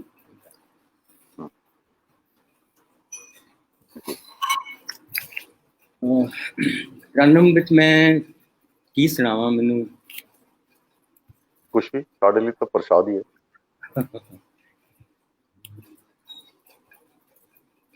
ਜੋ ਤੁਹਾਡਾ ਮਨ। ਤੇ ਹੁਣ ਜਿੱਦਾਂ ਆਵਾਜ਼ ਤੇ ਅਸਰ ਹੁੰਦਾ, ਉਮਰ ਦਾ ਵੀ ਅਸਰ ਹੁੰਦਾ। ਮੈਂ ਤੁਹਾਨੂੰ ਜੀ ਇੱਕ ਮੈਂ ਬਹੁਤ ਪੁਰਾਣੀ ਚੀਜ਼ ਅਖੀਰ 'ਚ ਪੜ੍ਹ ਦੂੰਗਾ, ਜਿਹੜੀ ਬਹੁਤ ਹੀ ਪੁਰਾਣੀ ਹੈ, ਬਹੁਤ ਵਾਰੀ ਲੋਕਾਂ ਨੇ ਸੁਣੀਆਂ ਕਿ ਕੋਈ ਡਾਲੀਆਂ 'ਚ ਲੰਘਿਆ ਹਵਾ ਬਣ ਕੇ। ਮੈਨੂੰ ਬਹੁਤ ਅਜੇ ਮੈਨੂੰ ਚੰਗੀ ਲੱਗਦੀ ਰਹਿੰਦੀ। ਤੇ ਇੱਕ ਮੇਰੀ ਗਜ਼ਲ ਸੀ ਕਿ ਮੇਰੇ ਅੰਦਰ ਵੀ ਚੱਲਦੀ ਹੈ ਗੁਫ਼ਤਗੂ, ਜਿੱਥੇ ਲਫ਼ਜ਼ਾਂ ਚੱਲਦਾ ਹੈ ਮੇਰਾ ਲਹੂ। ਇਹਦੇ ਮੈਂ 2-3 ਸ਼ੇਰ ਤੁਹਾਨੂੰ ਪੜ੍ਹ ਦੇਣਾ। ਇਹਦੇ ਵਿੱਚ ਮੈਂ ਕਾਫੀਏ ਬਹੁਤ ਪਾਸ਼ੀਅਨ ਦੇ ਕਾਫੀਏ ਨੇ ਲਿਖਣੇ 'ਚ ਮੈਂ ਦੀਵਾ ਬੜੂ, ਦੀਵਾ ਜਗੂ, ਦੁੱਲਾ ਬੜੂ, ਇਹ ਵੀ ਕਾਫੀਆ ਆਇਆ ਇਹਦੇ ਵਿੱਚ। ਵਾਹਿਗੁਰੂ ਵੀ ਕਾਫੀਏ ਦੇ ਤੌਰ ਤੇ ਆਇਆ। ਤੇ ਮੈਂ ਇਹਦੇ ਤੁਹਾਨੂੰ ਕੁਛ ਸ਼ੇਰ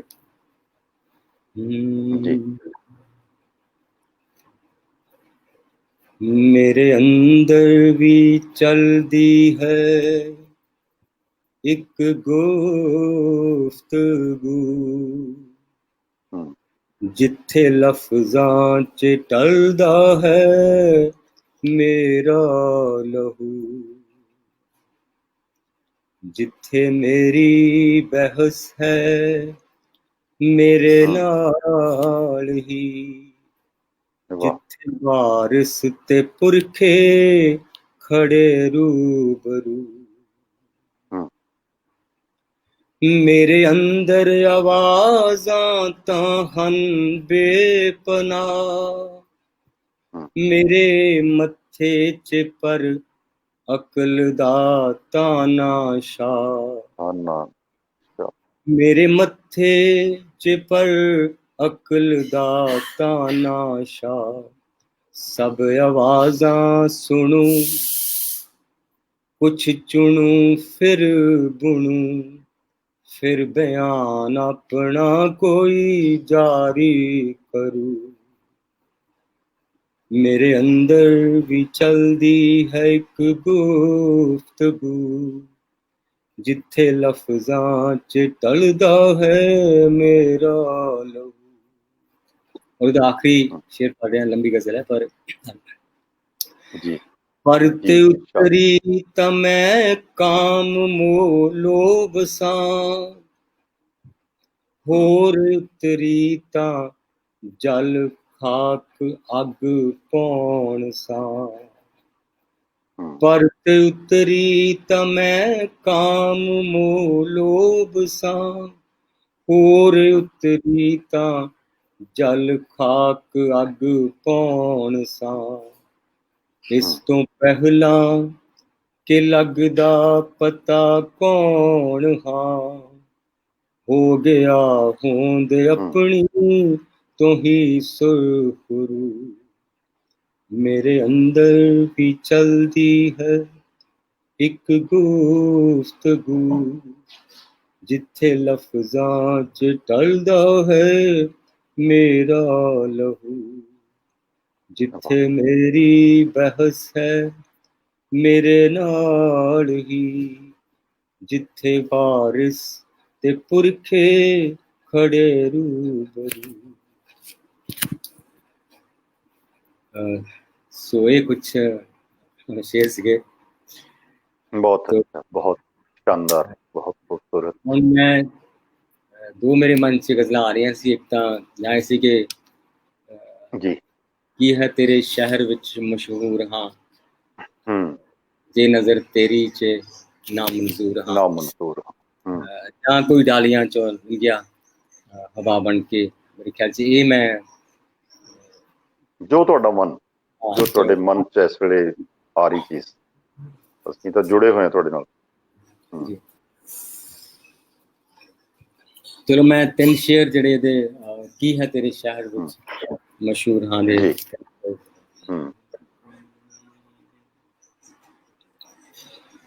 ਕੀ ਹੈ ਤੇਰੇ ਸ਼ਹਿਰ ਵਿੱਚ ਮਸ਼ਹੂਰ ਹਾਂ, ਜੇ ਨਜ਼ਰ ਤੇਰੀ ਚ ਨਾ ਮਨਜ਼ੂਰ ਹਾਂ, ਸੀਨੇ ਉਤਲੇ ਤਗਮਿਆਂ ਨੂੰ ਕੀ ਕਰਾਂ, ਸੀਨੇ ਉਤਲੇ ਤਗਮਿਆਂ ਨੂੰ ਕੀ ਕਰਾਂ, ਸੀਨੇ ਉਤਲੇ ਤਗਮਿਆਂ ਨੂੰ ਕੀ ਕਰਾਂ, ਸੀਨੇ ਵਿਚਲੇ ਨਗਮਿਆਂ ਤੋਂ ਦੂਰ ਹਾਂ, ਸੀਨੇ ਵਿਚਲੇ ਨਗਮਿਆਂ ਤੋਂ ਦੂਰ ਹਾਂ, मेरे सीने विच ही है सूली मेरी, मेरे सीने विच ही है सूली मेरी, मेरे सीने विच ही है सूली मेरी, मैं भी अपनी किस्म दा मंसूर हाँ मैं भी अपनी किस्म दा मंसूर हाँ। और एक इदा शेर सी, जहर मेरा पी के नीले हो गए, जहर मेरा पी के नीले नीले हो गए। जहर मेरा पी के नीले हो गए, कागज़ां दा मैं बहुत मशहूर हाँ, कागज़ां दा मैं बहुत मशहूर हाँ। और दा मकता है, जी कल पात्र नू कहा सुरजीत ने, कल वाह पात्र नू कहा सुरजीत ने, कल पात्र नू कहा सुरजीत ने, तू ते मैं भी एक दुए तो दूर हाँ, की है तेरे शहर विच मशहूर हाँ, जे नजर तेरी च ना मंजूर। सो शुक्रिया दोस्तों ਕੀਮਤੀ ਗੱਲਾਂ ਔਰ ਪੰਜਾਬੀਕਾ ਦੇ ਫੇਸਬੁੱਕ ਪੇਜ ਉੱਤੇ ਸਾਡੇ ਇਸ ਪ੍ਰੋਗਰਾਮ ਦੇ ਨਾਲ ਜੁੜੇ ਹੋਏ ਸਾਰੇ ਦੋਸਤਾਂ ਦਾ ਬਹੁਤ ਸ਼ੁਕਰੀਆ। ਅਸੀਂ ਲਗਭਗ ਪੌਣੇ 2 ਘੰਟੇ ਤੋਂ ਪੰਜਾਬੀ ਦੇ ਅਜ਼ੀਮ ਸ਼ਾਇਰ, ਵੱਡੇ ਕਵੀ, ਸ਼ਾਨਦਾਰ ਲੇਖਕ ਸੁਰਜੀਤ ਪਾਤਰ ਹੋਰਾਂ ਦੇ ਨਾਲ ਸਾਂ। ਬਹੁਤ ਸਾਰੀਆਂ ਗੱਲਾਂ ਉਹਨਾਂ ਨਾਲ ਹੋਈਆਂ, ਬਹੁਤ ਮੰਝੇ ਹੋਏ ਰੂਹਾਨੀ ਔਰ ਗਹਿਰੇ ਢੰਗ ਨਾਲ ਉਹਨਾਂ ਨੇ ਸਾਡੀਆਂ ਜਗਿਆਸਾਵਾਂ, ਸਾਡੇ ਸਵਾਲਾਂ ਦੇ ਜਵਾਬ ਦਿੱਤੇ।